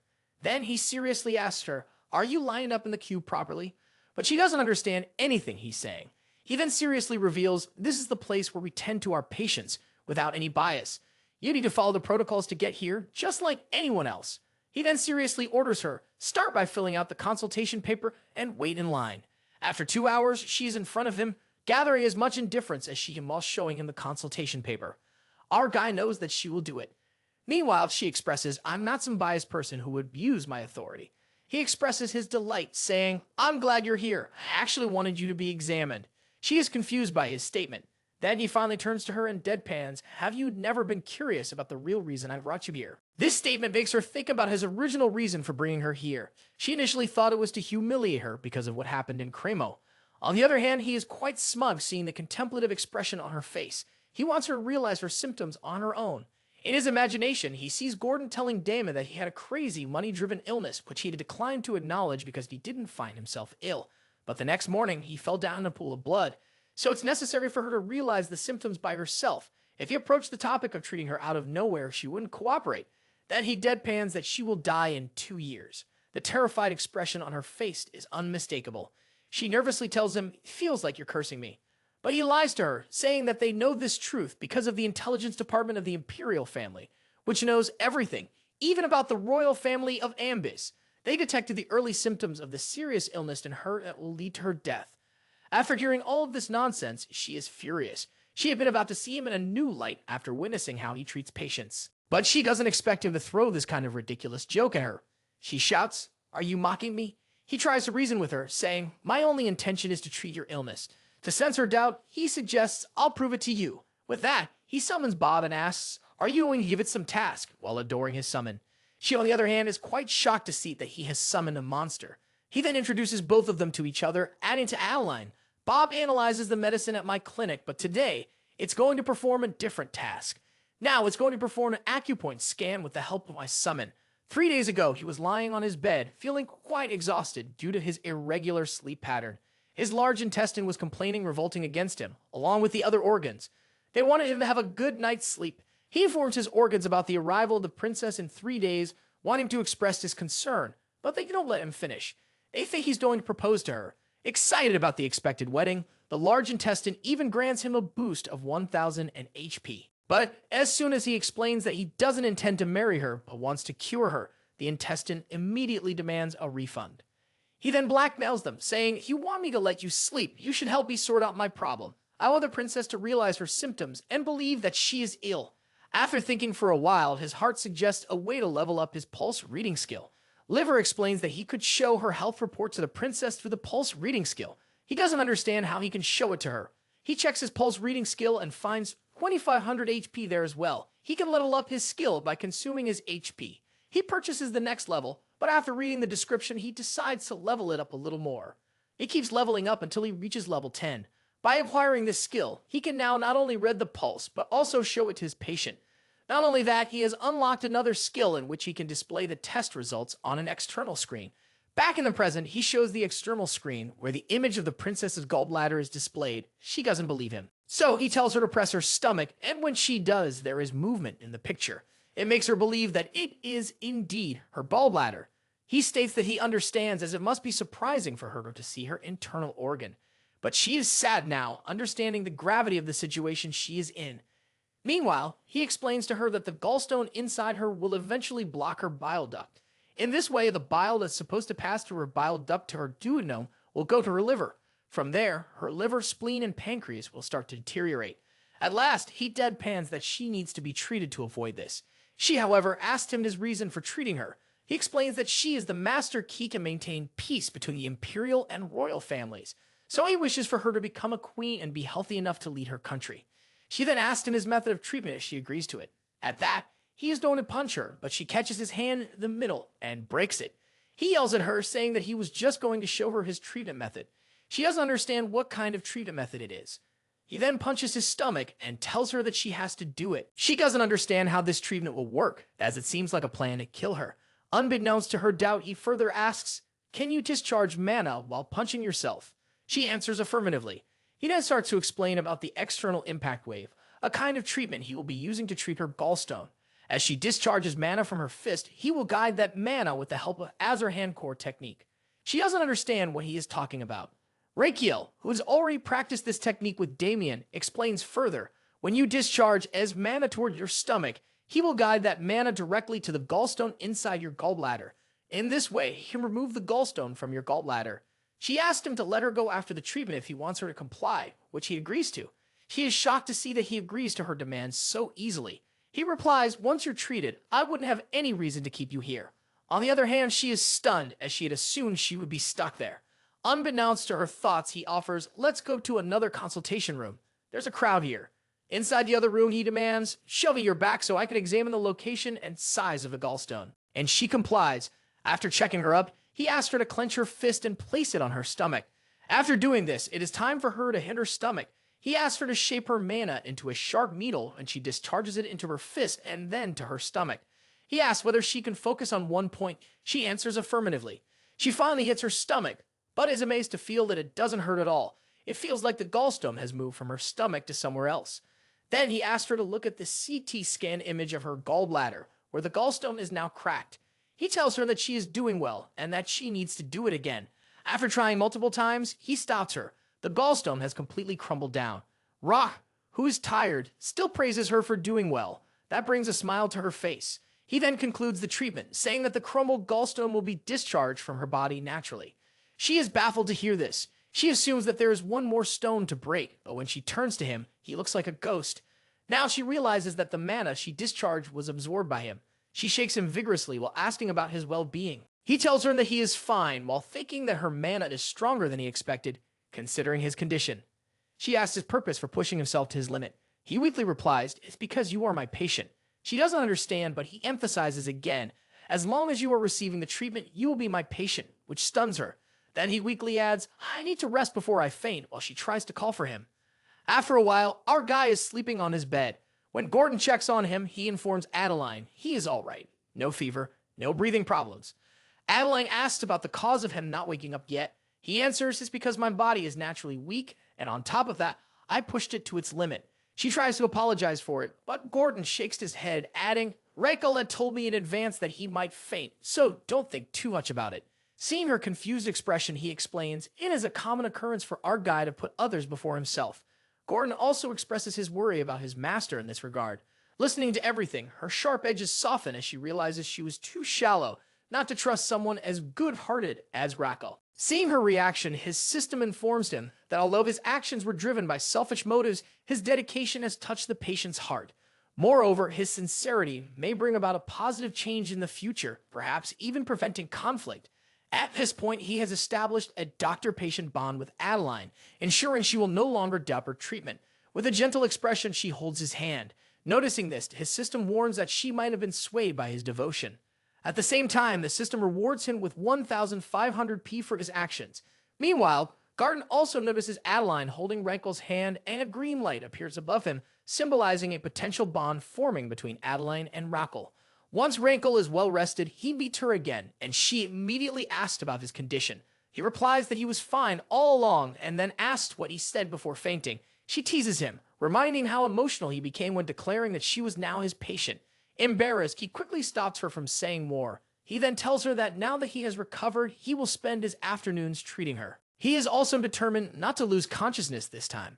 She expresses her trust in him, saying, "If you say the gallstone needs to be removed, I will trust your judgment and treatment from now on." She thanks him afterward, which embarrasses him once again. He did this for his own goals, not for praise. Afterward, he treats Adeline numerous times, using the Azarhan core technique to absorb the external mana impact. As a result, not only does he level up his Azarhan core, but he also expands his slots. A few days later, he successfully destroys 15 gallstones and looks like a carcass as a result. Now he is at level 6 in the Azarhan core technique with 15 liters of space in his mana slot. He thanks her for her cooperation, mentioning that only one gallstone remains to be destroyed. Your mana impact is very powerful to begin with, he adds weakly. She responds, I feel awful hearing this. He replies, you should be thankful to me instead. Hearing this, she misunderstands, thinking he wants a reward for his actions. He quickly clarifies, what I really want is for your kingdom not to start a war with ours. Hearing this, her expression changes and he asks, why is that? She explains, I've never met anyone like you in my entire life. He doesn't understand her subtle meaning and takes his leave, saying he has a patient to discharge. The patient in question is none other than his father. They are in a separate room where he has also brought the archbishop to perform a sacred blessing. The next moment, after receiving the blessing, the emperor sits up. He asks for a piece of paper, as he doesn't have much strength to speak. After reading the contents of the paper, he is completely stunned. The emperor then asks, which date did you choose to go with the princess? He mentions that he heard about the visit while lying in bed. On the other side, the prince doesn't understand a thing his father is implying. His father reveals, I'm talking about the princess of Ambus. He begins to say, I don't know what you told the envoy of Amba to convince him to send their princess here. But it's irresponsible on your part to proceed with the matter of marriage without any consultation, especially when you're going to be emperor one day. Now Ardai starts to think about everything, how everyone in the palace looks at them, and realizes that everyone assumes there must be something going on between them. He contemplates this for a moment and concludes that bringing up the matter of a non-existent war would be absurd. So he exclaims, the emperor is right about his mischief. He's taken advantage of his condition by bringing the princess here, only for him to be rejected by her in the end. The emperor is furious to hear that he was rejected after going to such lengths. Dramatically, he tells the archbishop, heal him again. On the other hand, our guy is trying to slip away before his father's lecture gets underway. Before he can escape, his father catches him and gives him a long lecture about his responsibilities as crown prince. Meanwhile, the emperor's subordinates notice that his right nostril is twitching slightly. This means the scolding is just a pretense, and in reality, he is proud of his son. Our boy just wants this drama to end. After all, he's not even the emperor's true son to deserve such warm treatment. To wrap it up, he tells his father, I understand everything now. I need to take my leave as my patient is waiting for me. The emperor allows him to go. Before leaving, he reminds his father again, be careful. Someone tried to kill me. So, he needs to stay extra cautious, and the emperor agrees. Meanwhile, a knight from Ambusd is rushing toward the Magentano Empire to inform the princess about the current situation in her country. Inside the side palace, our boy is complaining to his patient. He tells her that he was beaten 500 times, which means he always fainted from the force of Princess Adeline's mana during her treatment. On the other hand, she insists on one more hit so they can finally finish this off. He agrees with her, and at last he has guided her mana to destroy her gallstone. This time, finally, they've done it. His system congratulates him on withstanding those 511 external mana shockwaves. As a result, he has awakened the Azernan martial technique known as Indestructible. According to this technique, he can become indestructible for 5 minutes each day. His exhausted organs are thrilled to gain that skill, which grants him 2200 HP. He then turns to the princess and informs her that she can't relax yet because her treatment isn't over. He realizes that if she developed a gallstone at such a young age, she could easily develop another one. He then asks Garden to bring in the Gino decoction, which she needs to take consistently for 2 weeks. He also needs to check if her body will tolerate it well. At this moment, he gains a life bonus for successfully saving the princess's life. Beyond that, he has done it for peace, so she could ascend the throne and prevent war. He is happy, thinking that he might finally enjoy a life of riches. But destiny seems determined to keep him on his toes. Just then, a messenger bursts through the door to inform him that Adeline received a message from her hometown. To their horror, he informs them that Jubilian, a hated royal from the kingdom's western region, has declared rebellion against the country. That man believes the current royal family is weak, given they surrendered to the crown prince's absurd demand to send the princess there. Our boy is quite depressed to hear that this has happened, despite all of his efforts to prevent it. Meanwhile, the princess asks about the current situation. The messenger replies that the war has already started and that the central army is trying to establish a defense at the Vale Fortress. As a result, more soldiers than expected are injured, with high casualties. Upon hearing this, the devilish side of our hero immediately feels excited. He plans to treat those injured soldiers as a way to extend his life. He even gains 100 HP from his wild idea, drawn from his organs. He knows that what's happened is beyond his control. The main thing he can do now is take advantage of the situation. With this thought, he turns to the princess and dramatically expresses his sorrow over the events in her country. I grant you permission to return to your homeland, he says, but I must go with you to heal the injured soldiers as the army doctor. Hearing his words, she thanks him sincerely, which embarrasses him. To shake off the feeling, he tells her to prepare for their departure. The scene shifts to the army camp where a carriage has just stopped. A very fat man steps out, complaining about how shabby the place is. It is revealed that this chubby person is none other than our crown prince, Rakel, who is missing the comfort of his luxurious carriage. Beside him stand his two trusted men, Damien and Garden. Garden still insists that Rakel return to his empire, but when he calls him Your Highness, Rakel warns, use my new identity. By calling him Young Master Rand, the scene flashes back to a few days earlier when they had completed their preparations for departure. The princess sees Rakel enter the room in the disguise of Ryan Balokin. When he tells her to move, she questions his identity, not recognizing him in his disguise. When he replies that he is the crown prince, she doesn't believe him and asks the guard to arrest him. He finally convinces her by reminding her about their treatment sessions, a detail known only to the two of them. She immediately recognizes that he is indeed the crown prince. Garden also comes up behind him, affirming to the princess that he is indeed the crown prince. Our guy reveals that this new identity is granted to him by his father. It is revealed that he goes to his father and asks for permission to go to Ambazis. He informs him about the ongoing civil war in Ambist and expresses his intention to infiltrate their military operation under the guise of a military doctor. The emperor asks him what he hopes to gain by helping Ambase soldiers. He answers that he can observe their military tactics, command structure, and administration while staying in the safe zone as a doctor. Now the emperor's nostril is twitching, which is a clear sign of his pride for his son. He knows his father will allow him to go as he truly enjoys putting his son to the test. He tells everything to the princess while adding that he transformed his appearance with the help of the palace mage, which is only an illusion. She also checks his documents, which identify him as a fallen noble with medical training and top scores. On their way to Envoy, Dama asks about the clinic that both Garden and Rakel are leaving behind. Gordon informs him that Ains is well trained to run the clinic for a few months as they have spread the rumor that Rakel is sick and needs rest. Noticing Damon's expression, Garden asks, "What's on your mind?" He expresses concern about whether Ains is receiving bonus pay for the extra duty hours, which makes Garden break into a sweat. Meanwhile, he's thinking that being a doctor isn't an easy feat. Finally, after a few days, they reach Envoy, and with Adeline's help, he is assigned to the rear camp for the wounded. Before heading to his duties, he hands Adeline the recipe for Engine Houghton and instructs her to take it regularly. When they enter the camp for the wounded, he's surprised to find no other medics besides himself.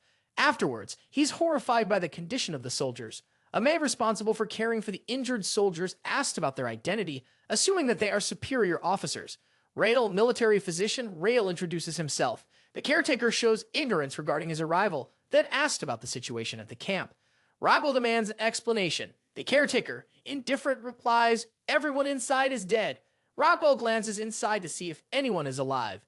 Hearing that, Rael demands further explanation. The caretaker, as heartless as he seems, explains, "We need to make space for the next batch of injured soldiers. The only way to do so is when the injured who occupied a camp die." He even complains it's a hassle to clear the bodies. Rael doesn't like this one bit. There's no way he's getting any life bonus from this situation. "So bring me to the commander of the camp," he demands. Meanwhile, the commander is enjoying wine in his luxury tent when someone suddenly tries to strike him. He dodges the attack, narrowly avoiding it, and turns to face his assailant. It turns out to be Damien and Rael. Damien asks, "Should I beat him up?" Rael responds, "Make it worth 2 months' salary, but don't kill him." With that, Damien begins to beat the commander mercilessly while the commander tries to reason with him, claiming he is the head officer in charge of the camp. Rael, unfazed, reveals his documents. "I'm an undercover royal inspector sent here to take you down," he declares.